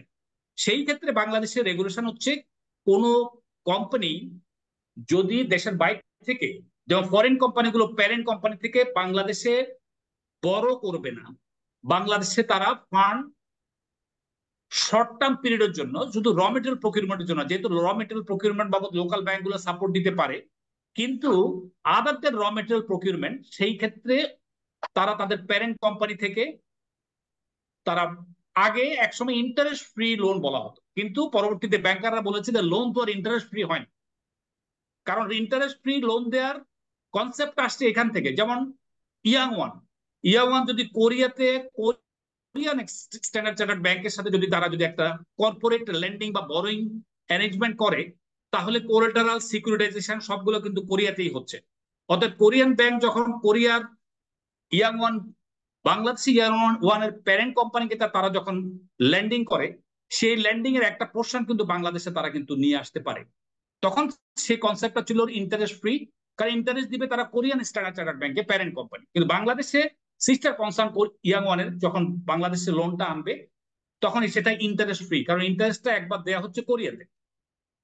কিন্তু এখন ইপিজেড এর ভিতরে ইন্টার কোম্পানি কিছু কিছু কনসার্ন এসছে, সেই কনটেক্সট থেকে এখন কিন্তু বাংলাদেশে শর্ট টার্ম পিরিয়ডের জন্য কিন্তু প্যারেন্ট কোম্পানি থেকে বা সিস্টার কনসার্ন থেকে কোন একটা কনসার্ন বাংলাদেশে তারা কিন্তু ফরেন কারেন্সি শর্ট টার্ম পিরিয়ডের জন্য আনতে পারে, যেটাকে শর্ট টার্ম ফরেন কারেন্সি বড়ই আদার দেন ইনপুট প্রকিউরমেন্ট বলছি। সেই ক্ষেত্রে ইন্টারেস্টের বিষয়টা পরবর্তীতে বাংলাদেশ ব্যাংক বললো না, এটা টার্ম ডিপোজিট, আমাদের দেশে যে 3 মাসের টার্ম ডিপোজিট যে রেট, সেই রেটটার যত ঠিক তত পরিমাণ ফরেন কারেন্সি যখন আসবে সেটা টাকা কনভার্ট হবে, এবং যতদিন থাকবে সেই ততদিনের টাকার উপরে ইন্টারেস্ট দিবা 5%। এটা একটা অ্যাপ্রক্সিমেট টার্ম ডিপোজিটের যে রেট 3 মাসের, সেটার উপরে বেসিস করে টাকার উপর ইন্টারেস্ট দিয়ে সেই টাকাকে আবার কনভার্ট করে ফরেন কারেন্সি করে ইন্টারেস্ট এবং প্রিন্সিপাল দেশের বাইরে নিয়ে যেতে পারবে। অতএব সেই কনটেক্সট থেকে বাংলাদেশে র মেটেরিয়াল বা ইনপুট প্রকিউরমেন্টের জন্য লোকাল ব্যাংক সাপোর্ট দিতে পারে, কিন্তু র মেটেরিয়াল ছাড়া আদার যে ওয়ার্কিং ক্যাপিটাল সাপোর্ট গুলো দরকার হয় সেগুলো কিন্তু লোকাল ব্যাংক এখন পর্যন্ত সেইভাবে লাইন আপ হয়নি, বা রেগুলেশন থাকলেও আমাদের কিন্তু ফরেন কারেন্সি শর্টেজের কারণে বা ফান্ড শর্টেজের কারণে আমরা সেই রকম সাপোর্ট ফরেন কোম্পানিগুলোকে আমরা দিতে পারি না। সেই ক্ষেত্রে প্যারেন্ট কোম্পানি থেকে 1 বছরের জন্য ফরেন কারেন্সি বড় করা যায়, রেট অফ ইন্টারেস্ট হবে 3 মান্থসের টার্ম ডিপোজিট, যেটা সেই টার্ম ডিপোজিট রেটটা আমরা টাকার উপরে ইন্টারেস্ট দিব, সেই টাকা আবার কনভার্ট করে দেশের বাইরে এই কোম্পানিগুলো নিয়ে যেতে পারবে বা তারা প্যারেন্ট কোম্পানিকে রিপেমেন্ট করতে পারবে। এখন আসলে আমরা যে ফরেন কারেন্সি বড় করছি, এটা একটা ওয়াইডলি একটা ডিবেটের ইস্যু ছিল কিছুদিন আগেও, যে আমরা যে ফরেন কারেন্সি বড় করছি বিশেষ করে ইউপাসএলসির ক্ষেত্রে বা শর্ট টার্ম পিরিয়ডের জন্য, সেই ক্ষেত্রে এর মধ্যে একটা বড় ধরনের একটা কেওস সৃষ্টি হয়েছিল, যে বাংলাদেশ প্রথম কেউ কিছু বলতো না, পরবর্তীতে বাংলাদেশ ব্যাংক বা অডিটে এসে বললো না, আপনারা যে ফরেন কারেন্সি ইন্টারেস্ট দিচ্ছেন বিদেশি ল্যান্ডারকে, এই ল্যান্ডিং বা ইন্টারেস্টের উপরে কিন্তু ট্যাক্স আছে as per income tax law. কিন্তু আপনি কিন্তু ফরেনার যারা বা ফরেন এন্টিটিকে আমরা যে ইন্টারেস্ট দিচ্ছি, সেই ইন্টারেস্টের উপর 30% আপনি কিন্তু ইন্টারেস্ট কাটবেন। এটা নিয়ে একটা হিউম্যান ক্রাই পরে ব্যাংকার্স অ্যাসোসিয়েশন কিন্তু আমরা এই বিভিন্ন ব্যাংকার প্রতিনিধিরা এনবিআর লিখলো, এনবিআর পরবর্তীতে এটা অনেকগুলো সার্কুলার কাউন্টার সার্কুলার ইস্যুর পরে পরবর্তীতে 31/12/2024 পর্যন্ত এই ইন্টারেস্টটা এখন 31/12/2024 পর্যন্ত ফরেন লোনের ইন্টারেস্টের উপরে কোনো ট্যাক্স দেয়া লাগবে না। এইটা হচ্ছে লেটেস্ট সার্কুলার, এবং এইটা কিন্তু আবারও বাড়তে পারে যদি কমিউনিটি থেকে বা বাংলাদেশের বিজনেস কমিউনিটি থেকে আবার এনবিআর এর লেখালেখি হবে, তখন সেই ক্ষেত্রে এটা হয়তো বাড়তে পারে। কিন্তু জেনারেল কোন সার্কুলার নেই যে ফরেন বরোইংস ইন্টারেস্ট যদি কত পার্সেন্ট ট্যাক্স দেওয়া হবে। আবার যদি ডবল ট্যাক্সেশন অ্যারেঞ্জমেন্ট থাকে কোনো দেশের সাথে, এবং সেই ডবল ট্যাক্সেশন পেপারস যদি ব্যাংকে বা যারা এই ইন্টারেস্টটা পে করে বা রিমিট করে তাদেরকে যদি দেখানো যায়, তাহলে সেই ক্ষেত্রে কিন্তু আমরা কিন্তু এটা এক্সাম করি, যেহেতু ডবল ট্যাক্সেশন অ্যারেঞ্জমেন্ট আছে ওই দেশের সাথে, সেই ক্ষেত্রে কিন্তু আমরা এই ইন্টারেস্টের উপরে ট্যাক্সটা কিন্তু সোর্স ট্যাক্সটা কিন্তু আমরা এই নেই না। আমরা এটা আলোচনা করেছি risk and challenges of foreign borrowings. আমি এখন আলাপ করবো short term suppliers credit, buyers credit from abroad. আমরা সাপ্লাইস ক্রেডিট এবং বায়াস ক্রেডিট এই দুটো বাংলাদেশের সবচেয়ে জনপ্রিয়, এবং বাংলাদেশে যেসব ফরেন কারেন্সি বড় আমরা করছি মোস্টলি কিন্তু এই দুটো জায়গায় করছি, বিশেষ করে এলসির মাধ্যমে। নন এলসি বেসডও কিন্তু কিছু ট্রানজাকশন আমাদের হচ্ছে, যে আমাদের সাপ্লাইস ক্রেডিট বায়াস ক্রেডিট। আমরা জানি সাপ্লাইস ক্রেডিট হচ্ছে একটা টাইম ক্রেডিট,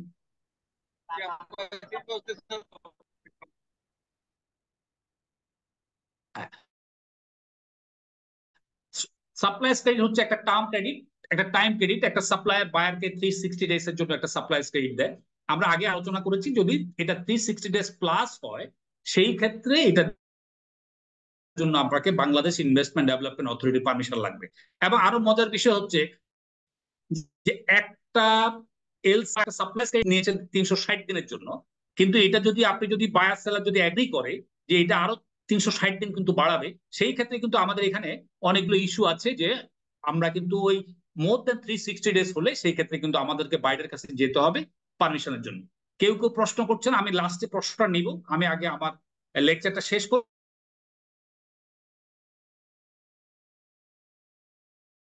তারপর আমরা কোশ্চেন আনসার সেশনে চলে যাব। আমরা একটু পরে প্রশ্ন নিব। তারপরে বায়াস ক্রেডিট, যেটা বাংলাদেশের খুবই জনপ্রিয় একটা শর্ট টার্ম ক্রেডিট, যেটাকে আমরা বর্তমানে খুবই প্রচলিত ইউপাসএলসি দিয়ে আমরা যেটাকে অফশোর ব্যাংকিং থেকে আমরা ফরেন কারেন্সি ফান্ডিং বড় করি। এবং এই দুটো ক্রেডিটের ক্ষেত্রে সবচেয়ে লাভ ক্ষতির বিষয় যেটা, যে আমরা সাপ্লাইজ ক্রেডিটের ক্ষেত্রে যেহেতু আমরা বাকিতে গুডস গুলো কিনি, সেই ক্ষেত্রে আমাদের রেট অফ ইন্টারেস্ট বেশি। আর যেহেতু আমরা বায়াস ক্রেডিটের ক্ষেত্রে আমরা ইন্টারন্যাশনাল কোনো ল্যান্ডারের সাথে অথবা লোকাল ব্যাংকের অফশোর ব্যাংকিং ইউনিটের সাথে আমরা একটা আন্ডারস্ট্যান্ডিং করি যে আমার অ্যাকসেপ্টেন্সের উপরে তুমি তাকে পেমেন্টটা করে দিবা সাপ্লায়ারকে, অন ম্যাচুরিটি তোমার সাথে আমার ট্রানজাকশনটা হবে রিপেমেন্টের অ্যালং উইথ প্রিন্সিপাল এবং ইন্টারেস্ট। এই জন্য বায়াস ক্রেডিটটা একটু চিপার এবং সাপ্লাইজ ক্রেডিটটা হচ্ছে একটু কস্টলিয়ার। এবং বায়াস ক্রেডিট সাপ্লাইজ ক্রেডিট বাংলাদেশে mostly bank to bank commercial ট্রানজাকশনের জন্য আমরা এলসি বেসড যে ট্রেড ফাইন্যান্স করি সেগুলোর ক্ষেত্রে হয়। আর সাপ্লাইজ ক্রেডিট বিশেষ করে যারা মেশিনারি ইম্পোর্ট করে লঙ্গার পিরিয়ডের জন্য তারাও কিন্তু এই সাপ্লাইজ ক্রেডিটটা নিতে পারেন, কারণ সাপ্লাইজ ক্রেডিট আপনার রিপেমেন্টটা হবে phase by phase, quarterly, monthly বা হাফ ইয়ারলি বা অ্যানুয়ালি, যেভাবে আপনি পারমিশন চান সেভাবে হয়তো আপনাকে পারমিশন দিতে পারে যে রেগুলেটর। এই জন্য সাপ্লাইজ ক্রেডিটটা বিশেষ করে ক্যাপিটাল নেচারের যেসব গুডস আছে এবং লঙ্গার পিরিয়ড আপনি যেসব ক্রেডিট অ্যারেঞ্জমেন্ট করেন সেই ক্ষেত্রে সাপ্লাইজ ক্রেডিটটা খুবই কার্যকরী, এবং সাপ্লাইজ ক্রেডিটটা কিন্তু সেভাবেই কিন্তু প্রচলিত। কিন্তু এই লঙ্গার ভার্সন ক্রেডিটে যখন বায়াস ক্রেডিট যাবেন, কারণ বায়াস ক্রেডিট আপনাকে যেসব ব্যাংক বা অফশোর ব্যাংকিং দিবে তাদের কিন্তু কারেন্সি এইজিং মিসম্যাচ এই ভয়ে কিন্তু তারা কিন্তু ল্যান্ডিং করে না, কারণ তারা অফশোর ব্যাংকিং ইন্টারন্যাশনাল ফাইন্যান্সিয়াল থেকে তারা কিন্তু বড় করে আপনার কাছে তারা ল্যান্ডিং করে। অর্থাৎ যারা অফশোর ব্যাংকিং বা ইন্টারন্যাশনাল করেসপন্ডেন্ট ব্যাংকার যারা আছে তারা যেহেতু শর্ট টার্ম বড় করে, তাদের ফাইন্যান্সিংটাও শর্ট টার্ম, এই জন্য বায়াস ক্রেডিট আপনার এই লঙ্গার পিরিয়ডের জন্য হয় না। এই জন্য ক্যাপিটাল মেশিনের জন্য আমরা কিন্তু সবাই সাপ্লাইজ ক্রেডিটের উপরে কিন্তু বেশি ডিপেন্ডেন্ট। দেখেন, মিডিয়াম এবং লং টার্ম লোন বিশেষ করে ইপিজেড বা স্পেশালাইজড জোনে যারা কাজ করেন, বিশেষ করে এটা এবং বিটাইপ কোম্পানি, এটা শর্ট টার্ম লোনের জন্য কোনো পারমিশন নেই, কোনো পারমিশন দরকার নেই। একটু আমরা আলোচনা করেছি, যদি প্রকিউরমেন্ট বেস র মেটেরিয়াল প্রকিউরমেন্টের জন্য ব্যাংক সাপোর্ট দিচ্ছে, ব্যাংক কিন্তু বলা আছে ইম্পোর্টালসি করার জন্য 1 বছরের জন্য। আর যদি আপনি যদি মিডিয়াম বা লং টার্ম বা মোর দেন 1 ইয়ার যদি কোনো ধরনের আপনি যদি বড় করতে চান, তাহলে সেখানে একটা প্রসিডিউর আছে। কারণ আপনি এই বিষয়টা যেহেতু আপনি স্পেশালাইজড ইকোনমিক জোন বা আপনি ইপিজেড এর ভেতরে কাজ করেন, এখানে ব্যবসাকে আপনাকে এন্টেঙ্গেল করতে হবে। আমরা সবাই কিন্তু একটা জায়গায় কিন্তু সবসময় একটা ভুল করে থাকি, সেটা হচ্ছে যে বাংলাদেশে ইপিজেড এর ভিতরে যখন কোনো বড়োয়ার ফরেন কারেন্সিতে বড় করতে চায়, ইভেন লোকাল কারেন্সিতে বড় করতে হলেও ব্যবসার কিন্তু একটা নো অবজেকশন সার্টিফিকেট লাগে, একটা এনওসি লাগে। অনেকগুলো ব্যাংক ব্যবসার এনওসি না নিয়ে ফাইন্যান্স করার পরে পরবর্তীতে বিপদে পড়েছে কিরকম, যখন এটা তাদের যে এই ল্যান্ড তো আর ব্যবসার ওই ল্যান্ড কিন্তু মর্টগেজ হয় না, সেখানে আপনার বিল্ডিং মেশিনারিজের উপরে তারা যখন চার্জ ক্রিয়েট করেছে, হাইপোথিকেশন করেছে, তখন সেই চার্জটা এক্সিকিউট করতে যে ব্যবসা কিন্তু সেখানে বাধা দিয়েছে যে তুমি যে এইটা যে চার্জ ক্রিয়েট করেছো সেই তখন কি আমার থেকে এনওসি নিয়েছিলে, এটা কিন্তু আমাদের আইনেই আছে। অতএব ইপিজেড এর ভিতরে, ইকোনমিক জোনের ভিতরে বা হাইটেক পার্কের ভিতরে যেসব কোম্পানি আছে এবং আপনাদের যেসব কোম্পানিগুলো আছে, যদি আপনারা ফরেন কারেন্সি বড় করতে চান ইনক্লুডিং অফশোর ব্যাংকিং থেকে, এই ব্যবসার এনওসি ইজ এ মাস্ট। ব্যবসার এনওসি ছাড়া কোনোভাবে কিন্তু আপনি এই ফরেন কারেন্সি বা লোকাল কারেন্সি আপনি যদি বড় করেন, সেই ক্ষেত্রে কিন্তু ব্যবসা যদি এনওসি না দেয় পরবর্তীতে একটা সমস্যা হয়ে যেতে পারে। অতএব এটা কিন্তু খুবই ইম্পর্টেন্ট একটা ইস্যু। আমরা বরোইং এর মিডিয়াম এবং short term long term borrowing এর ক্ষেত্রে আপনি অ্যাপ্লিকেশন করবেন টু দা ব্যাংকস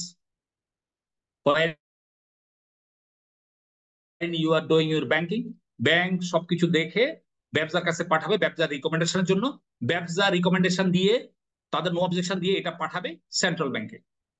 সেন্ট্রাল ব্যাংকে পাঠাবে অ্যাকচুয়ালি সেটা হচ্ছে সেন্ট্রাল, যেহেতু ব্যবসা বেজা বা বাংলাদেশ ইনভেস্টমেন্ট ডেভেলপমেন্ট অথরিটি যারাই বলেন, ওনারা কিন্তু ক্রেডিট অ্যাসেসমেন্ট করার ওই রকম এক্সপার্টিস নলেজ ওনাদের নাই, ওটা নাও থাকতে পারে। এই জন্য তারা সবসময় বাংলাদেশ ব্যাংকের উপরে ডিপেন্ড করে, কারণ বাংলাদেশ ব্যাংকে যারা আছেন ওনারা কিন্তু ক্রেডিট অ্যাসেসমেন্ট নিয়ে, এখানে একটা টিম আছে, সেখানে ব্যবসার প্রতিনিধিও থাকে, আপনার বাইরের প্রতিনিধিও থাকে এবং headed by the honourable governor. এবং সেই প্রসিডিউরটা হচ্ছে যে আপনি ব্যাংকের কাছে, ব্যাংক যাবে ইপিজেড অথরিটির কাছে, এনওসি নিয়ে বাংলাদেশ ব্যাংকে যাবে, বাংলাদেশ ব্যাংক থেকে লোনটা পাস হলে সরাসরি কিন্তু ব্যাংকে কিন্তু ইনফর্ম করবে না, এটা ব্যবসা কি বলা হয় বা বেজাকে বলা হয়, যেই অথরিটির কাছে বা যেই জোনে আপনি কাজ করে থাকেন তাদের মাধ্যমে আপনাকে কিন্তু ইনফর্ম করা হয় দ্য লোন ইজ অ্যাপ্রুভড। অতএব মিডিয়াম এবং লং টার্ম লোনের ক্ষেত্রে আপনাকে কিন্তু যে অথরিটিতে আপনি কাজ করেন সেই অথরিটি হয়ে তাদের এনওসি নিয়েই কিন্তু আপনাকে কিন্তু সামনে আগাতে হবে। ব্যাংকগুলো যখন বাংলাদেশের কাউকে বা আপনাকে দাও, তুমি যে এটা লোনটা রিপেমেন্ট করবা এটা তুমি গ্যারান্টি দাও, তখন বাংলাদেশে কিন্তু গ্যারান্টি ইস্যু করতে কিন্তু আবার বাংলাদেশ ব্যাংকের পারমিশন লাগবে। এই জন্য কেউ রিপেমেন্ট গ্যারান্টি ইস্যু করবে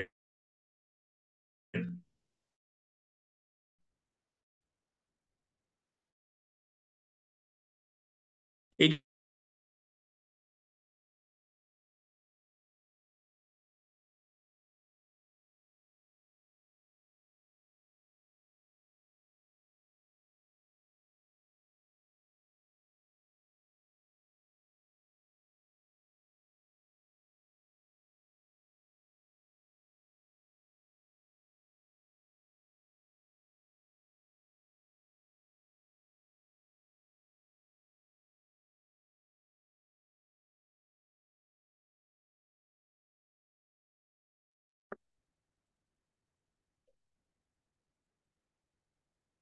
আমার কথা কি শোনা যাচ্ছে?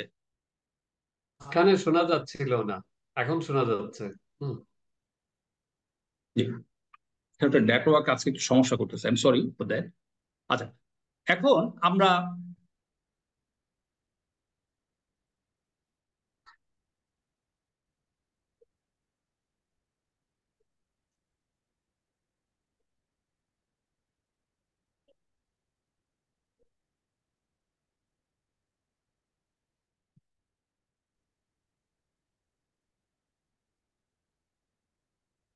স্লাইড গুলো মনে হয় দেখা যাচ্ছে না, না? দেখা যাচ্ছে কি? এই এখন দেখা যাচ্ছে, তবে স্লাইড শোতে না আর কি। আচ্ছা আচ্ছা, জি জি।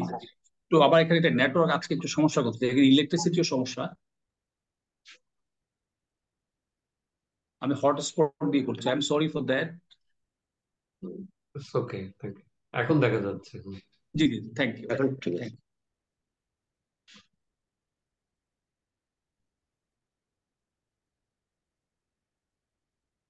রিপেমেন্ট গ্যারান্টি নিয়ে কথা বলছিলাম যে আমাদের দেশে কোনো ফরেন কারেন্সি যখন আপনি বড় করবেন, আপনার এন্টারপ্রাইজেস বা কোম্পানি বড় করবে, ব্যাংকগুলো কিন্তু গ্যারান্টি যদি রিপেমেন্ট গ্যারান্টি চায়, ইন্টারন্যাশনাল ল্যান্ডাররা যদি রিপেমেন্ট গ্যারান্টি চায়, তাহলে আমাদেরকে রিপেমেন্ট গ্যারান্টি ইস্যু করার জন্য বাংলাদেশ ব্যাংকের পারমিশন নিতে হবে। কারণ বাংলাদেশে আমরা জানি স্ট্যান্ড বাই, অনেকে বলবে যে একটা standby letter of credit issue করে দেন। Standby letter of credit one kind of guarantee, কারণ standby letter of credit issue করি বা গ্যারান্টি ইস্যু করি বাংলাদেশ ব্যাংকের পারমিশন ছাড়া, আমরা কিন্তু ফরেন কারেন্সিতে কোনো আমরা গ্যারান্টি ইস্যু করতে পারবো না টু দ্য ইন্টারন্যাশনাল ল্যান্ডার। শুধু আমরা শর্ট টার্ম বায়াস ক্রেডিটের ক্ষেত্রে international Islamic trade finance corporation, যে সৌদি আরবের, তাদেরকে এই সুযোগটা দেওয়া হয়েছে। তারা যখন আমাদেরকে অনেক সাপোর্ট দেয় বায়াস ক্রেডিটের ক্ষেত্রে, শর্ট টার্ম লোনের ক্ষেত্রে, সেই জন্য তারা যদি রিপেমেন্ট গ্যারান্টি চায় সেই ক্ষেত্রে কিন্তু আমরা কিন্তু তাদেরকে কিন্তু রিপেমেন্ট গ্যারান্টি দিতে পারি without taking central bank permission. তবে যতই আমি ফরেন কারেন্সি বড় করি না কেন, একটা জিনিস আমাকে খেয়াল রাখতে হবে যে আমাদের সিঙ্গেল বড়োয়ার এক্সপোজার লিমিটটা যেন ক্রস না করে। এটা কিন্তু আপনি যত বড় লোনেরই আপনি অ্যাপ্লাই করেন না কেন, যারা রেগুলেটর তারা কিন্তু ওই জায়গাটা কিন্তু আপনাকে কিন্তু আপনাকে আগে থেকে কিন্তু সচেতন থাকতে হবে যে আপনার এই একটা সিঙ্গেল বড়োয়ার হিসেবে আপনার এক্সপোজার লিমিট কোনোভাবে ক্রস করছে কিনা। একটা বিষয় আমরা, যেহেতু রিপেমেন্ট গ্যারান্টির কথা আসছে, কারণ রিপেমেন্ট গ্যারান্টি যখন আমরা ইস্যু করব সেই ক্ষেত্রে আমাকে পারমিশন নিতে হবে।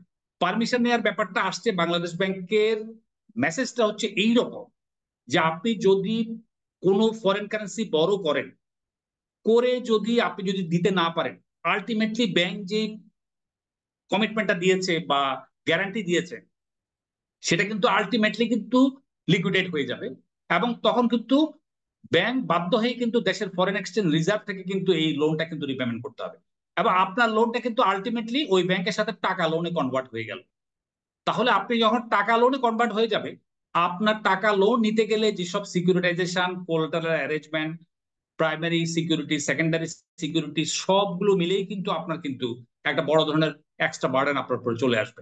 তো এই জন্য যদি আপনি ফরেন বড় করতে চান, বড় করার আগে যদি রিপেমেন্ট গ্যারান্টি চায়, লোকাল ব্যাংক যদি রিপেমেন্ট গ্যারান্টি দেয়, সেই ক্ষেত্রে কনসিকুয়েন্সটা হচ্ছে যে আপনার উপরে কিন্তু বড় ধরনের লোন বার্ডেন কিন্তু সামনে আসছে কিনা সে ব্যাপারে কিন্তু ব্যাংক, সেন্ট্রাল ব্যাংক, রেগুলেটর এটা কিন্তু এই কনটেক্সট থেকে ভাবে বলেই আমরা কিন্তু এই যে গ্যারান্টির বিষয়টা কিন্তু বাংলাদেশ ব্যাংক পারমিশনটা বাংলাদেশ ব্যাংকের হাতে রেখে দিয়েছে।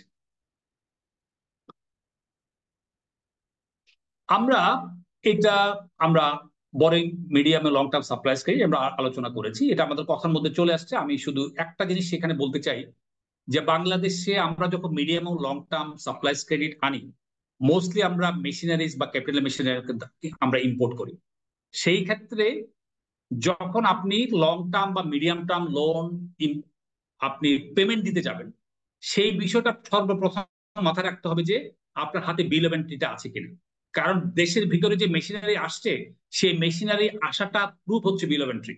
এবং বিল অফ এন্ট্রি বা রিলেটেড পেপারস গুলো যদি না থাকে, বিল অফ লেডিং, কমার্শিয়াল ইনভয়েস, কারণ আপনি যে ইম্পোর্ট করে বা ক্রস বর্ডার ট্রেড করে আপনি যে ক্যাপিটাল মেশিনারি দেশে এনেছেন, সেই প্রুফ গুলো including bill of entry, custom certified bill of entry যদি আপনার হাতে না থাকে, এবং যেই ব্যাংকটা আপনার প্রিন্সিপাল এবং ইন্টারেস্ট রিপে করবে সেই ব্যাংকটার কাছে যদি আপনি দেখাতে না পারেন, সেই ক্ষেত্রে কিন্তু আপনি কিন্তু এই লোনটা আপনি কিন্তু রিপেমেন্ট করতে পারবেন না।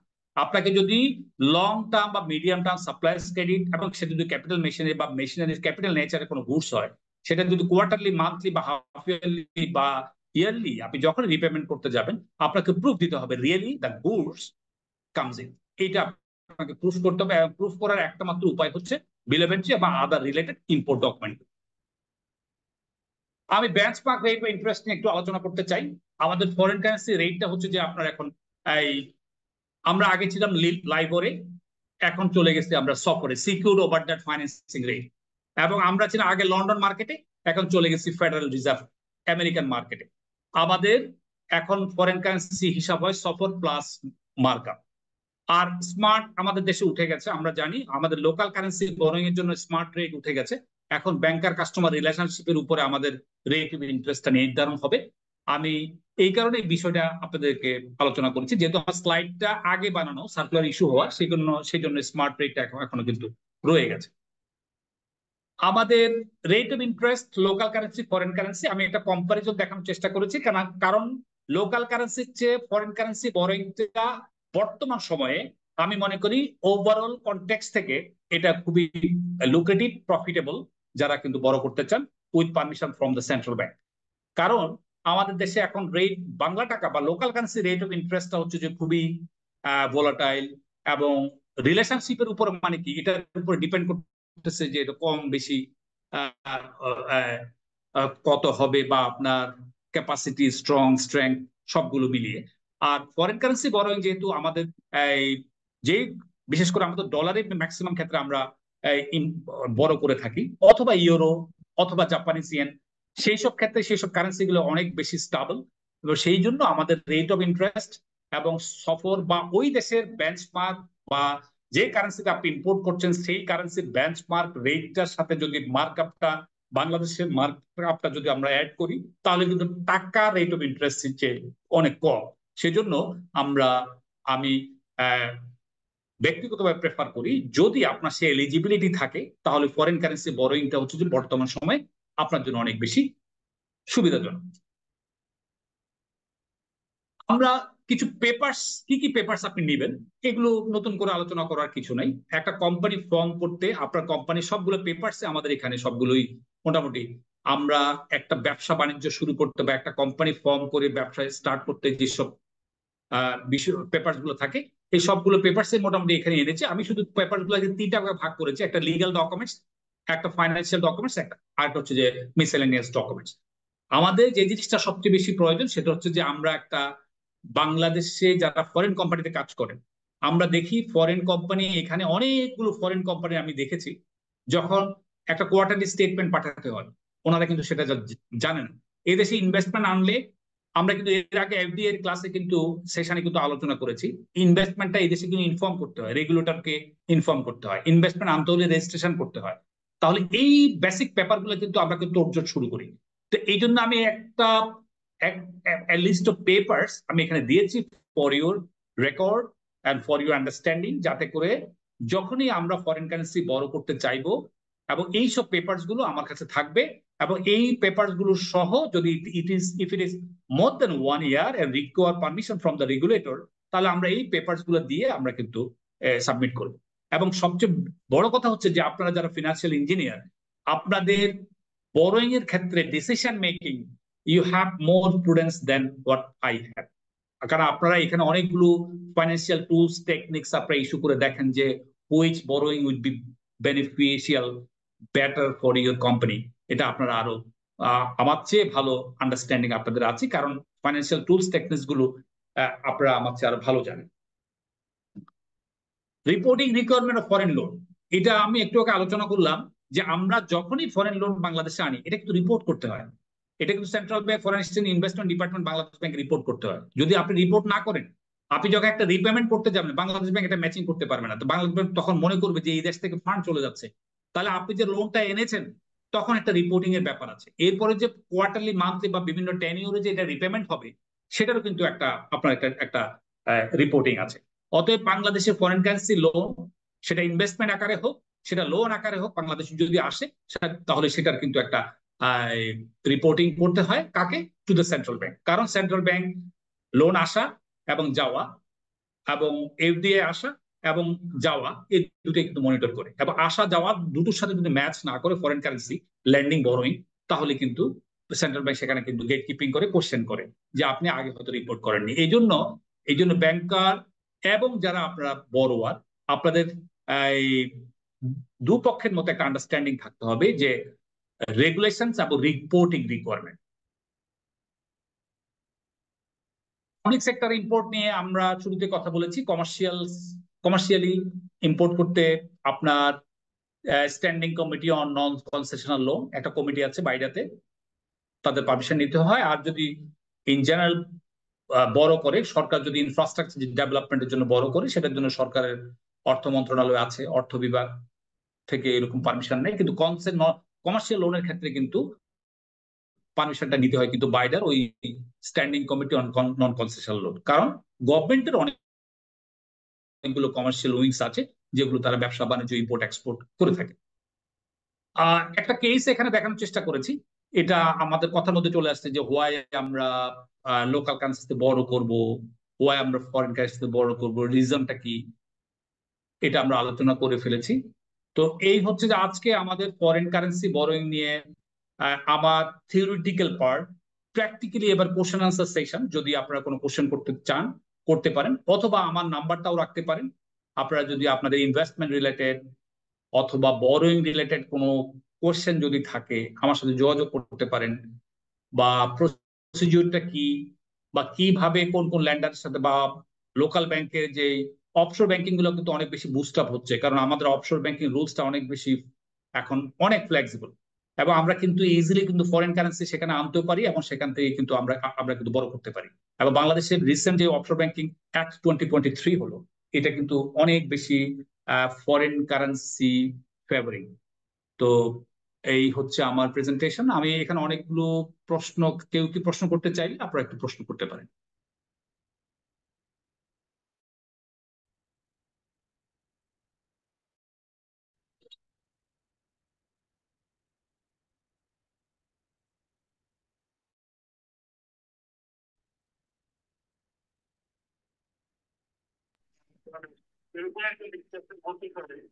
হ্যাঁ, ওটাই ভালো, তাহলে কথা বলবো আর কি।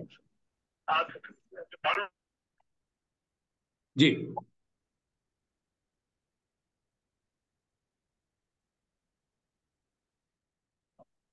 জি, আমাদের কি স্পেসিফিক কেউ প্রশ্ন করার আছে? আমার মনে হয় না, আমি তো দেখতে পাই নাই কোনো কোশ্চেন। এখানে দেখা যাচ্ছে 2 পার্টিসিপেন্ট রেইজড হ্যান্ডস। তো আচ্ছা, আপনারা একটু আনমিউট করে, আমার মনে হয় এখানে আমি তো অপশনটা ওখান থেকে দিতে পাচ্ছি না। কেউ কি প্রশ্ন করবেন? নাইম ভাই যদি ওখান থেকে অপারেট করতেন। আমি তো ঠিক এখানে বুঝতে পারছি না যে কারা হ্যান্ড রেজ করেছে। আমি অবশ্য দেখতে পাচ্ছি না কাউকে, শুধু একজন আমাদের কাউন্সিলর, উনি উনি প্রশ্ন করেছেন, ওনার নাম হলো মাহবুবুর রহমান। উনি জি জিজ্ঞাসা জি করতেছিলেন যদি বিডিটি, এখন তো কনভার্টেবিলিটির রেস্ট্রিকশন আছে, যদি এই রেস্ট্রিকশনটা না থাকে তাহলে ফরেন কারেন্সি ডিলিংস এর কি পরিবর্তন আসবে, বা তখন এই ধরনের ফরেন বোরিং এর কি কোনো ব্যতিক্রম হবে কিনা, এটা আমাদের জানতে চাইছি। আমাদের কারেন্ট অ্যাকাউন্ট ট্রানজাকশনটা টাকা ফ্রিলি কনভার্টেবল, শুধু কারেন্ট অ্যাকাউন্ট ট্রানজাকশনটার জন্য। আমরা জানি আমাদের ব্যালেন্স অফ পেমেন্টে আমরা কারেন্ট অ্যাকাউন্ট এবং ক্যাপিটাল অ্যাকাউন্ট দুটো আছে। কারেন্ট অ্যাকাউন্ট রিলেটেড ট্রানজাকশন মানে কি 1 বছরের জন্য, যেটা আমি আলোচনা করেছি। 1 বছরের জন্য যদি আপনি বড় করেন সেক্ষেত্রে টাকা ফ্রিলি কনভার্টেবল। কিন্তু এটা যদি মোর দেন 1 ইয়ার হয় তখন কিন্তু বাংলাদেশ ব্যাংক বাইরা বিভিন্ন অথরিটি গুলো কিন্তু পারমিশন দেওয়ার ব্যাপার চলে আসে, অর্থাৎ কনভার্টিবিলিটিটাকে সেখানে কিন্তু রেস্ট্রিক্টেড করে রাখা হয়। টাকার convertibility generally authorize for the short term 1 year loan, more than 1 year convertibility এখনো পর্যন্ত অ্যালাউড না। এটা গেট কিপিং করা হয়, যেটা আমরা বলছি যে মিডিয়াম লং টার্ম ফাইন্যান্সিং এর জন্য, বরোইং এর জন্য কিন্তু পারমিশন নিতে হয়। জি জি আসসালামু আলাইকুম। আসসালামু আলাইকুম। আমি নুরুল হুদা সিদ্দিকী বলছিলাম চিটং থেকে, F G, six five eight. জি, আমি ছোট্ট একটা জানার আছে রফিক ভাইয়ের কাছে, সেটা হচ্ছে যে, জি জি হ্যালো, জি, সেটা শুনতে পাচ্ছি। হচ্ছে যে আমরা যদি ফরেন বরোইং করি, কারণ জি আমাকে যখন রিপেমেন্টটা আমি করব, তখন আমার এক্সচেঞ্জ রেটটা যদি বেশি হাই হয়ে যায়, জি তখন এরকম সম্ভাবনা আছে কিনা যে আমার লোকাল কারেন্সিতে ইন্টারেস্ট রেটটা যদি বেশিও হয়, কিন্তু দেখা যাচ্ছে আমার ডলার প্রাইস বেড়ে গেলে সেক্ষেত্রে আমার কস্টিংটা আরো বেশি পড়ে যাওয়ার সম্ভাবনা আছে কিনা? হ্যাঁ, এখন তো তাই হচ্ছে যে মনে করেন যে আপনি আজকে আপনার টাকা আছে, হিউজ টাকা আছে, আপনার ডলার রেট 117, আপনি তো এটা হিসেব করে বড় করেছেন যে এটা 110-এ পেমেন্ট দিয়ে দিবেন। তাহলে আপনি 117-তে যদি পেমেন্ট দিতে হয়, আপনি তো $1 আজকে 60 টাকা বেশি দিয়ে কিনতে হবে। অতএব এটা আপনার যদি 117 ডলার রেট বেড়ে গেলে আপনার রিপেমেন্টটাও কিন্তু আপনার উপরে কিন্তু বার্ডেনসাম হয়ে যাবে, কস্টলিয়ার হয়ে যাবে। জি আসসালামু আলাইকুম। আমি মোহাম্মদ কেরামত আলী বলছিলাম। Can you hear me please? Yes yes. জি, থ্যাংক ইউ প্লিজ। রফিক ভাই for your nice presentation here. আমরা খুবই উপকৃত হলাম। আমার স্পেসিফিক দু একটা বিষয় একটু জানার, সেটা হলো আমরা এখানে দেখেছি যে বেজা বা ইপিজেড এর আওতাধীন প্রতিষ্ঠানগুলোর স্টেপটা bank through, BEZA through Bangladesh bank. Non BEZA জি, যদি কেউ লং টার্ম ফাইন্যান্সিং করতে চায়, সেক্ষেত্রে ওয়ে আউটটা কি বা প্রসিডিউরটা কি, এটা একটা ব্যাপার। লং টার্ম ফাইন্যান্সিং এর ক্ষেত্রে আমরা দেখতে পেলাম যেটা বাংলাদেশ ব্যাংক যেভাবে ডিসাইড করবে বা পারমিশন দিবে সেভাবে ইন্টারেস্ট রেটটা নির্ধারণ হবে। এটা কি সোফারের উপর বেসিস করে হবে কিনা বা হয় কিনা, বা ইউজুয়ালি কি হয়, সেটা একটা না বিষয়। হ্যাঁ, আমি একটু বলি, সেটা হচ্ছে আপনার প্রশ্ন শেষ। আর একটা বিষয় এখানে জি, জানার, সেটা হলো যে সিঙ্গেল প্রথম বড় কথা হচ্ছে এক্সপোজার যে লিমিটেড। আপনি একটা একটা অ্যান্সার দেন রফিক, দেন, থাকলে আবার করবে, তাহলে ইয়ে হবে। বলে ফেলেন। আপনার কথা। আমার লাস্ট কোশ্চেন হলো সিঙ্গেল বড় এক্সপোজার লিমিটেড হিসাবটা কি আমার এক্সিস্টিং যে ব্যাংক এক্সপোজার আছে সেটা সহ হিসাব করা হবে, নাকি ফরেন বরং এর যে এক্সপোজার সেটা দিয়ে হিসাব করা হবে, কোনটা? Thank you. সেটা সহ, কারণ সেটা আপনার তো সিঙ্গেল বড়োয়ার এক্সপোজ লিমিটটা হচ্ছে যে আপনাকে কন্ট্রোল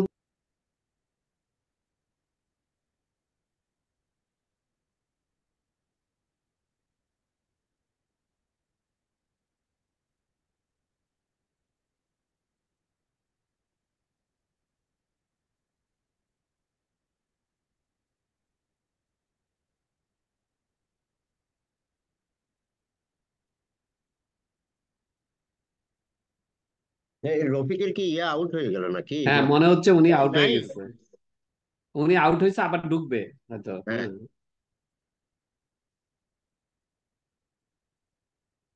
আমাদের হোস্ট আছে না, নাইম? জি জি জি নাইম আছে, এই যে উনি জি, বলেন। ঢুকতেছে। ঢুকছে। আমি আপনার প্রশ্নটা বুঝতে পেরেছি কেরামত আলী ভাই, আমি একটু বলি। সেটা হচ্ছে যে সিঙ্গেল বড়োয়ার এক্সপোজার লিমিটটা it's a tool to control you, যে আপনি ক্যাশ বা ফান্ডেড কতটুকু সোলজারিং করতে পারবেন, আপনি নন ফান্ডেড কতটুকু সোলজারিং করতে পারবেন। এবং আপনাকে যখন অ্যাসেসমেন্ট করা হবে সেন্ট্রাল ব্যাংক থেকে, ব্যাংক আপনাকে যেভাবে অ্যাসেসমেন্ট করে, আপনার ব্যাংকের লাইবিলিটি সবগুলো নিয়েই কিন্তু আপনার ল্যান্ডিং রিলেটেড পারমিশন যারা দিবে তারা কিন্তু আপনার সিঙ্গেল বরোয়ার এক্সপোজার লিমিট যেটা সেটাকে কনসিডারেশন নিয়েই কিন্তু আপনাকে এই করতে হবে। আমার একটা অভিজ্ঞতা দেখা গেছে যে একজন ভালো একটা রেটে একটা লোন পেয়েছে ফরেন একটা ব্যাংক থেকে, মাসেক ব্যাংক থেকে। তখন বাংলাদেশ ব্যাংক প্রথম পারমিশনটা দেয়নি কারণ বলে ওনার এক্সপোজার বেশি। তখন উনি বাধ্য হয়ে লোকাল কারেন্সি কিছু রিপেমেন্ট করলো, টাকা ওনার কাছে টাকা ছিল প্রচুর, উনি কি করলো কিছু ফান্ডেড লোন অ্যাডজাস্ট করে দিল, দিয়ে কিন্তু ওনার ফরেন কারেন্সি লোনটা এলিজিবল লিমিটের মধ্যে নিয়ে আসছে এবং উনি এলিজিবিলিটি পেয়েছে পরে। তো এই জন্য আপনার সিঙ্গেল বরোয়ার এক্সপোজার লিমিটটা হচ্ছে ইনক্লুডিং ফরেন বরোয়িং এবং লোকাল এক্সপোজার, যেটা আপনি এক্সিস্টিং লোকাল এক্সপোজার যেটা এভেল করছে সেটা মিলে টোটাল। Thank you. আর এটা যেটা যেটা বলেছিলাম যে এখানে যে যেমন নন বেজা ইপিজেড এরিয়ার বাইরের প্রতিষ্ঠানের ক্ষেত্রে আসলে মিডিয়ামটা কে হবে এখানে? না, এখানে মিডিয়ামটা আপনি সরাসরি সেখান থেকে সরাসরি বাইরে আপনাকে পারমিশন দিবে। আপনি মোর দেন 1 ইয়ার যদি হয় তাহলে মোর দেন 1 ইয়ারে যতগুলো লোন, যতগুলো রিফাইন্যান্সিং সবগুলো কিন্তু বাইরে কিন্তু আপনাকে অ্যাপ্লাই করতে হবে থ্রু ব্যাংক। এখানে যেহেতু ইপিজেড স্পেশাল ইকোনমিক জোন, এখানে যেহেতু স্পেশালি আইন আছে ওই অথরিটির জন্য, সেই জন্য এই তিনটা অথরিটি হাইটেক পার্ক, এই তিনটা অথরিটির ক্ষেত্রে শুধু ব্যবসা বেজা বা এসটিপি হয়েই কিন্তু বাংলাদেশ ব্যাংকে যাবে এই লোনটা অ্যাপ্রুভালের জন্য।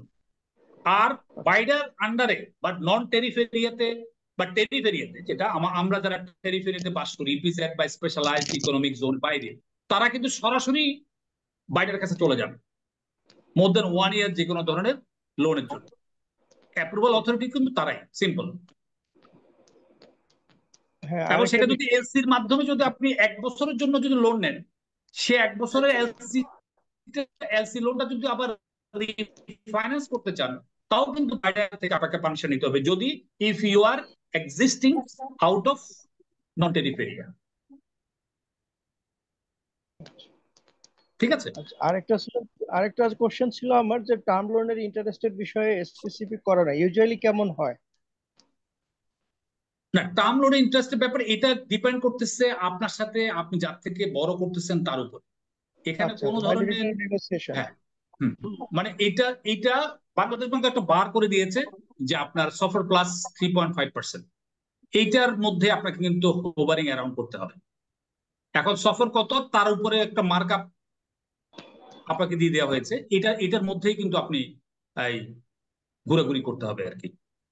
তো এই জন্য ফরেন কারেন্সি এই রেটটা হচ্ছে যে এই সফর প্লাস আপনার মার্কআপ রেট, যেটা দুটো ইনক্লুড করলে যে রেটটা হয় সেটার মধ্যেই কিন্তু পারমিশনটা দেওয়া। থ্যাংক ইউ আমরা আরেকজনের রফিক আরেকজন আমাদের এখানে আমি নন্দন আছে, বলেন।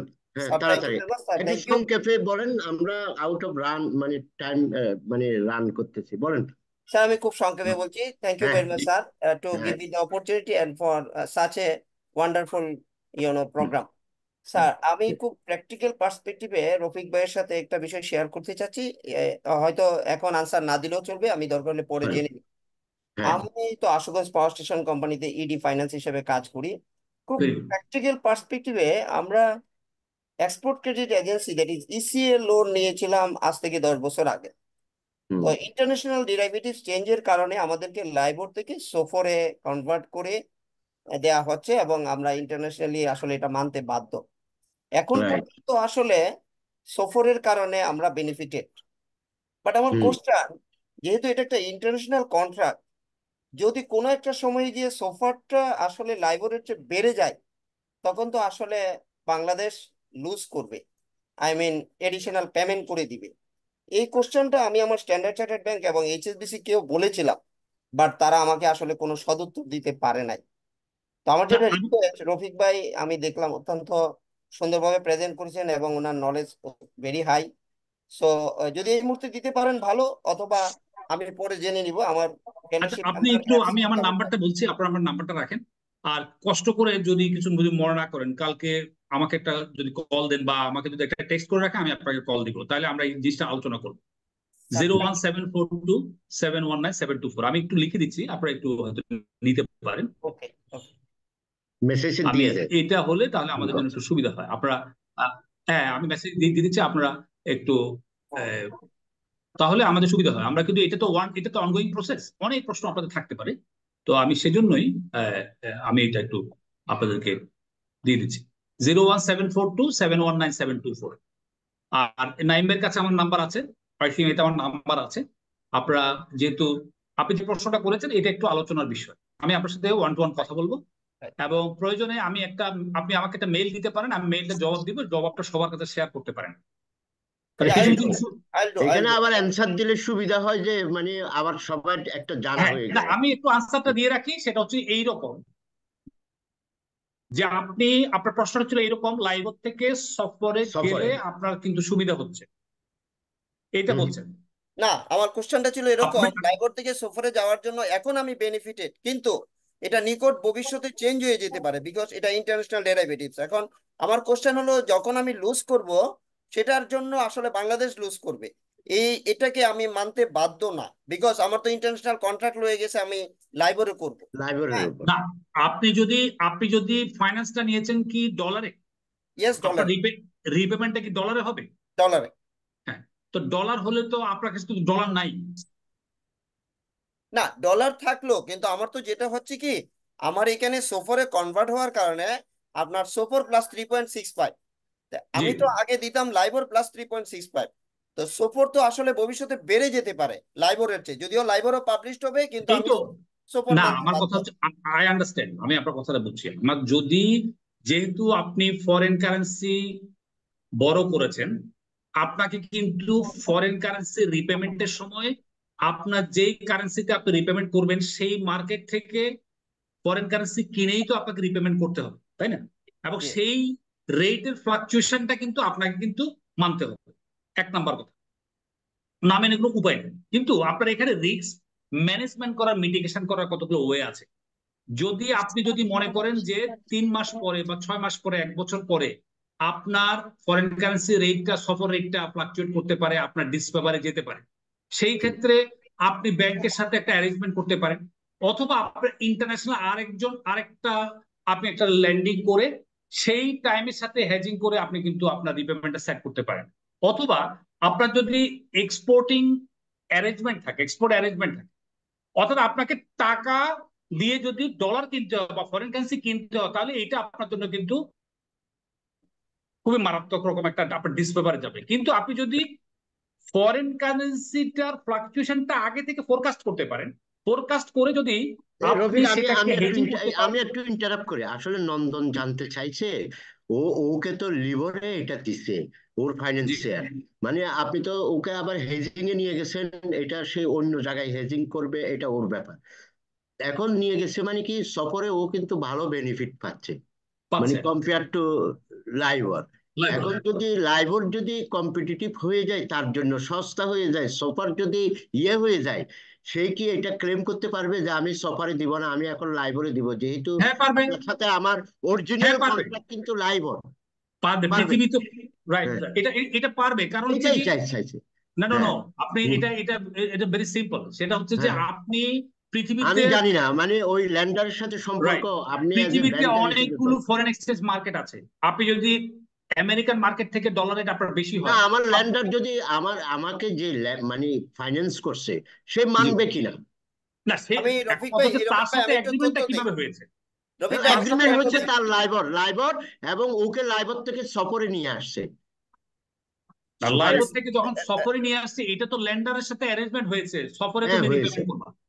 তো হ্যাঁ, যদি তার সাথে অ্যারেঞ্জমেন্ট হয়, আপনি ওইটা বলেন, আপনি যদি অ্যারেঞ্জমেন্ট হয়, ওখানে যদি থাকে যে ও ও এটা শিফট করার কোনো ধরনের স্কোপ নাই, হ্যাঁ, তাহলে সে হয়তো, আমি মনে করি যে হয়তো যাওয়াটা ডিফিকাল্ট।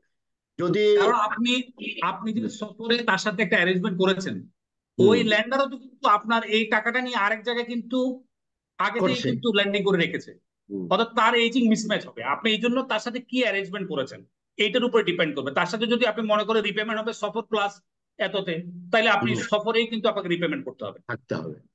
ও সোজা অ্যামেন্ডমেন্ট কথা। করে নিছে। কারণ হ্যাঁ, আপনার অ্যামেন্ডমেন্ট। সাথে যে রেটটা সে ফিক্স আপ করেছে, সে রেটটা কিন্তু ফরওয়ার্ড আরেক জায়গায় কিন্তু কিন্তু সেল করেছে বা অ্যারেঞ্জমেন্ট করে ফেলেছে। অর্থাৎ এজিং মিসম্যাচ বা এরকম ল্যান্ডিং মিসম্যাচ, তারও তো একটা প্ল্যানিং আছে আমরা সেটা আমরা কিন্তু। এখন আরেকজনের কোয়েশ্চেন নিই। এই শামীম আহমেদ আছেন নাকি? শামীম নাই বোধহয়। নুরুল হুদা সিদ্দিকী হয়ে গেছে। এক মাকসুদুল আছে? নাই। জিল্লুর রহমান নাই বোধহয়। আছে আছে। হ্যাঁ হ্যাঁ, জি এবিএম বলেন। আপনি বলতে পারেন, আপনি হ্যাঁ থাকলে আচ্ছা স্যার, হ্যাঁ, সংক্ষেপে। ধন্যবাদ স্যার। হ্যাঁ, আমার আসলে তিনটা প্রশ্ন। একটা হলো ওরে বাবা, এই তিনটা যে শর্ট সংক্ষেপ। টার্ম, হ্যাঁ শর্ট টার্ম বরং যেটা 1 বছরের মধ্যে আমি ইয়ে করব ওয়ার্কিং ক্যাপিটালের জন্য নিব, সেটা যদি আমি ফেল করি পরবর্তীতে এক্সটেনশনের জন্য কতদিন আগে থেকে অ্যাপ্লাই করা লাগে আর কার কাছে অ্যাপ্লাই করা লাগে?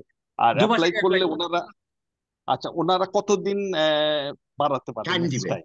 হ্যাঁ, না, নেক্সট প্রথম টাইম কথা হলো কতদিন? যে আপনি 1 বছরের জন্য একটা বড় করেছেন, কিন্তু আপনি জি, আগে থেকে বুঝতে পারছেন যে আপনি 1 বছরের মধ্যে আপনি রিপেমেন্ট করতে পারছেন না। পারবো না। জি, এটা হয়তো রিফাইন্যান্স করা লাগবে, নাহলে টাইম এক্সটেনশন করা লাগবে। তো হ্যাঁ, রিফাইন্যান্স বা টাইম এক্সটেনশনের জন্য আপনার কাছে কিন্তু অথরিটির কাছে যেতে হবে, বাইরের কাছে যেতে হবে যে আমার রিফাইন্যান্স হবে, বাইরের লোনটা এক্সটেনশন হবে, আমাকে পারমিশন দেন। এখন সেটা আচ্ছা, প্রথম ডিসিশনটা আপনার। এটা কি 1 বছরের মধ্যে আপনার ক্যাশ ফ্লো বা আপনার অপারেশন ইস্যুস গুলো চিন্তা করে আপনি যদি মনে করেন যে 6 মাসের জন্য বাড়াবেন, তাহলে 6 মাসের জন্য অ্যাপ্লাই করবেন। আর যদি বলেন যে 1 বছরের জন্য অ্যাপ্লাই করবেন, এটা প্রথম আপনার থেকে প্রস্তাবটা যাবে অ্যাজ পার ইওর ক্যাপাসিটি এবং ফিউচার প্ল্যান। এবং সেটার উপরে যারা অথরিটি তারা যদি মনে করে যে হ্যাঁ 1 বছর দেওয়া যায়, তাহলে আপনি 1 বছরের জন্য পাবেন। আর যদি বলেন না এটা 1 বছরের জন্য দিবে না, এটা ডিপেন্ড করে অথরিটির উপরে। কিন্তু আপনাকে আগে থেকে ফোরকাস্টিং এবং আপনার ক্যাশ ফ্লো এবং আপনার ক্যাপাসিটি স্ট্রেংথ এই সবগুলো কিন্তু আপনাকে সেখানে শো করতে হবে। করার পরে তারা কিন্তু আপনাকে কিন্তু পারমিশনটা অ্যালাউ করবে। এটা কিন্তু আচ্ছা, রিপেমেন্ট কতদিন সেটার কিন্তু কোনো টেনর নাই। এক বুঝতে বছরের পারছি। উপর আর হলেই কিন্তু আপনাকে পারমিশনটা নিতেই হবে, আচ্ছা এবং সেটা আপনি আপনার মতো করে এটা প্রপোজ করবেন আচ্ছা, এবং তারা যদি এগ্রি করে।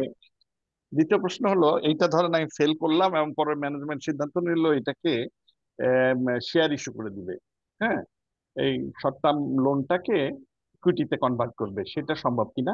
এবং থার্ড প্রশ্ন হলো ডলার রেটটা আমরা দেখলাম 110 থেকে 117 হলো, আমার কিছু ইউপাস বরোইং আছে ইউরোতে, হ্যাঁ, আমরা জি জানি যে সবকিছু পেমেন্ট হয় নিউ ইয়র্ক স্টক এক্সচেঞ্জের মাধ্যমে, ইউএস ডলার দেন কনভার্ট হয়, সেই ক্ষেত্রে আমাদের ক্ষতিগ্রস্ত হওয়ার চান্স কি নাকি লাভবান হতে পারবো? আচ্ছা, আমি 2 নম্বর প্রশ্নটা আসি। 2 নম্বর প্রশ্নটা কি ছিল আপনার, একটু কাইন্ডলি আবার বলবেন? আমার 2 নম্বর হলো, ধরেন আমি সেল করলাম, শেয়ার হোল্ডাররা সিদ্ধান্ত নিল ফাইন এইটা আমি ইকুইটিতে কনভার্ট করব, আমার এই শেয়ার হোল্ডার লোনটা আমি ইকুইটিতে কনভার্ট করব না, আপনি তো বড় করেছেন আপনি ফরেন কারেন্সিতে। ফরেন কারেন্সিতে। জি, তাহলে আপনি কিন্তু এই যারা ইকুইটি বা ফান্ড ইনফিউজ করবে তারা তো জি, টাকা দিবে আপনাকে। টাকা দিবে। এই এই এখন যখন বরোইং করছি যেটা দিয়ে আমি পরবর্তীতে এলসি খুলছি, সেটা তো আমি টাকাই পাইছি। কিন্তু আপনি এখন তো এই, রিফাইন্যান্সটা নিবেন ফরেন কারেন্সি রিফাইন্যান্স। হ্যাঁ ফরেন কারেন্সি রিফাইন্যান্স, কিন্তু ধরেন আমি এটা এটা তো করলাম না। আপনি তো টাকার অ্যারেঞ্জমেন্ট করলেন, ডলার হুম কেনার জন্য টাকা অ্যারেঞ্জমেন্ট করলেন বাই ডাইরেক্টরের থেকে লোন নিয়ে বা ইকুইটি ইনজেক্ট হুম করে, ঠিক আছে? জি, জি, এটা হচ্ছে যে আপনার টাকাটা আপনি হাতে পেলেন ফরেন কারেন্সি কেনার জন্য। কিন্তু হুম এইটা আর এটা কিন্তু 2 রকম। এটার সাথে এটা কোনো আচ্ছা, সম্পর্ক না। আপনার কিন্তু টাকা আপনার হাতে যতই থাকুক, আপনি ইকুইটি বা ক্যাপিটাল ইনফিউজ করে হোক যেভাবে হোক, টাকা আপনি অ্যারেঞ্জমেন্ট করলেন, কিন্তু আপনাকে তো ডলার কিনতে হবে রিপেমেন্টের জন্য, এবং সেটার হুম জন্য আপনি পারমিশন চাচ্ছেন। কারণ এখন হয়তো আপনি ডলার রিপেমেন্ট করবেন না, সেটা 1 বছর থেকে আপনি 2 বছর 3 বছর আপনি বাড়াবেন। কিন্তু আপনি সেটা টাকা থাকলেও আপনি টাকা দিয়ে ডলার কিনে যদি আপনি এক্সটেনশন না করে যদি ফরেন কারেন্সি বরোইংটা আপনার কাঁধের থেকে ফেলে দিয়ে যে লোকাল কারেন্সি বরোইং বা ইকুইটি ইনজেক্ট করেন, তাহলে কোনো অসুবিধা নেই। আচ্ছা, আমি বুঝাতে পারছি কথাটা? জি জি জি, বুঝতে পারছি। আমার কথা হচ্ছে যে আপনি টাকা অ্যারেঞ্জমেন্ট করে যদি ফরেন ল্যান্ডার থেকে আপনি যদি মুক্ত হতে চান, আপনি পেমেন্ট করে দিতে পারেন। আপনার লোনটা তখন ফরেন কারেন্সি থেকে কনভার্ট হয়ে টাকা কারেন্সিতে কনভার্ট হয়ে যাবে। দেন আচ্ছা, ইস্যু আমি দ্য একটু ইকুইটি। একটু একটু যে জিনিসটা একটু সোজা করি। আমার যে লোনটা ওয়ার্কিং ক্যাপিটাল লোন আমরা রিসেন্টলি নিচ্ছি, সেটা আমি আমার প্যারেন্ট কোম্পানি থেকে নিচ্ছি, শেয়ার হোল্ডারদের কাছ থেকে নিচ্ছি, তারা এটা 6 মাসের জন্য একটা লোন দিছে। এখন আমি যেটা আপনি কি বলতেছি, ফরেন ধর না, কোম্পানি কনটেক্সট থেকে বলছেন? মানে আপনি এটা কি নন জি রেসিডেন্ট কোম্পানি? জি জি জি, রাইট, হ্যাঁ, নন রেসিডেন্ট কোম্পানি থেকে তো আপনি 1 বছরের জন্য, আমি তো বললাম 1 বছরের জন্য আপনি পারবেন। এবং সেইটা ইন্টারন্যাশনাল কোম্পানির সবচেয়ে বড় সুবিধা হচ্ছে যে আপনার প্যারেন্ট কোম্পানি কিন্তু লোন অ্যারেঞ্জমেন্ট করে তার নিজের দেশে নিজের কোনো ব্যাংকের সাথে, সেখান থেকে লোন নিয়ে বাংলাদেশে কিন্তু ফান্ডটা তারা কিন্তু এফডিআই আকারে পাঠায় বা জি, ইন্টারেস্ট ফ্রি লোন হিসেবে ফান্ড হিসেবে পাঠায়। কিন্তু যেহেতু এক কথা হচ্ছে যে আমি ইন্টারেস্ট ফ্রি তো কোনো লোন হয় না, এই জন্য 1 বছরের জন্য যদি আপনি যদি নন র মেটেরিয়াল প্রকিউরমেন্ট বাবদ ওয়ার্কিং ক্যাপিটাল বাবদ যদি কোনো লোন আনতে চান এবং সেইটা এনে যদি ইন্টারন্যাশনাল ল্যান্ডিং যদি আপনি যদি রিপেমেন্ট করতে চান করতে পারেন, আপনি তখন লায়াবিলিটি শিফট হবে ফরেন ল্যান্ডার থেকে আপনার নিজের প্যারেন্ট কোম্পানির কাছে। আচ্ছা, ঠিক আছে। জি বুঝছেন? আর থার্ড হলো ইউরোর ব্যাপারটা। জি ইউরো ওই মানে আমার আপনি যেহেতু ইউপাস লোন আছে অনেকগুলি ইউরোতে, হ্যাঁ, জি জি এখন আমরা যেটা জানি যে আসলে তো সবকিছুই নিউ ইয়র্ক স্টক এক্সচেঞ্জের মাধ্যমে হচ্ছে এবং ইউএস ডলারে কনভার্ট হয়, ইউএস জি ডলার থেকে দেন ইউরো হয়। সেই ক্ষেত্রে জি 110 থেকে 117 হলো, এতে কি আমার বেনিফিট হবে না আমার লস না, হবে? এখানে এখানে অনেকগুলো ফ্যাক্টর আছে। প্রথম কথা হলো যে আপনি যেটা বললেন যে ইউরো কিনতে ডলারের উপর হাত দিতে হয়, ডলারের উপর হাত দিলে তো আপনার রেট বেড়ে যাবে, 117 হয়ে লস গেছে। হচ্ছে। আপনি জি ডলারকে জি অ্যাভয়েড করে যদি ইউরো অ্যারেঞ্জ করতে পারেন, তাহলে আপনার এক্সচেঞ্জ রেট যে ইনক্রিজ করছে এইটা থেকে আপনাকে আপনি মুক্ত থাকতে পারবেন। আমি আচ্ছা, কথা বুঝতে পারছেন? জি বুঝতে আপনি পারছি, কিন্তু ইউরো আমরা অ্যারেঞ্জমেন্ট যদি থাকে, কারণ ডলার ইউরো রেট নিয়ে কিন্তু সেন্ট্রাল ব্যাংক কিছু বলে না, এই রেট নিয়ে এই রেটটা কিন্তু আগে যেটা ছিল সেটা আছে। এখন শুধু এটাই ডলারের ক্ষেত্রে হ্যাঁ 117টা হয়ে গেছে। এখন যাদের আমাদের মোস্ট অফ দ্য লোন কিন্তু ডলার ড্রিভেন, অত ডলার ড্রিভেন লোন গুলোর ক্ষেত্রে কিন্তু আপনার টাকা বেশি লাগবে ডলার কিনতে। কিন্তু ইউরো যদি থাকে, সেই ইউরো কিনতেও যদি যদি আপনাকে ডলারের মাধ্যমে যদি ক্রস কারেন্সি অ্যারেঞ্জমেন্ট করে করতে হয়, তাহলে কিন্তু আপনার ডলার টাকা ইউরো, তাহলে এখানে কিন্তু আবার কিন্তু আপনার উপরে ওই যে ইনক্রিজ হওয়া এক্সচেঞ্জ রেটের বার্ডেনটা কিন্তু আপনার উপরে আসবে। আপনি যদি ইউরোর মধ্যেই থাকেন, ইউরো অ্যারেঞ্জমেন্ট যদি থাকে এবং আগে থেকে যদি ইউরোর সাথে ইউরো কারেন্সির সাথে আপনার যদি হেজিং অ্যারেঞ্জমেন্ট থাকে, তাহলে ওই ফ্লো থেকে কিন্তু আপনার ল্যান্ডিংটা আপনি রিপেমেন্ট করতে পারবেন without going to dollar market. ধন্যবাদ। Thank you. আমার মনে হয় যে আমাদের আর নাই কোয়েশ্চেন, আমরা এখানে শেষ করছি আমাদের Rafiqul Islam, thank you for your nice and wonderful presentation. হ্যাঁ, থ্যাংক ইউ। আমার মনে হয় যে এখানে আমরা শেষ করতে পারি, আমাদের হোস্টকে আমরা বলতে পারি যে আমরা স্টপ করে দিই এখন, যদি আর কোনো ইয়ে না থাকে। ওকে, থ্যাংক ইউ সবাইকে, থ্যাংক ইউ। Thank you. জি, আসসালামু আলাইকুম। ওয়ালাইকুম।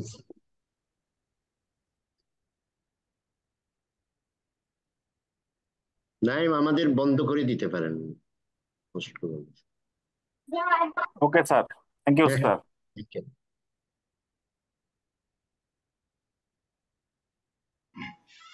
আসসালামু আলাইকুম স্যার, বন্ধ করে দিচ্ছি স্যার। হুম।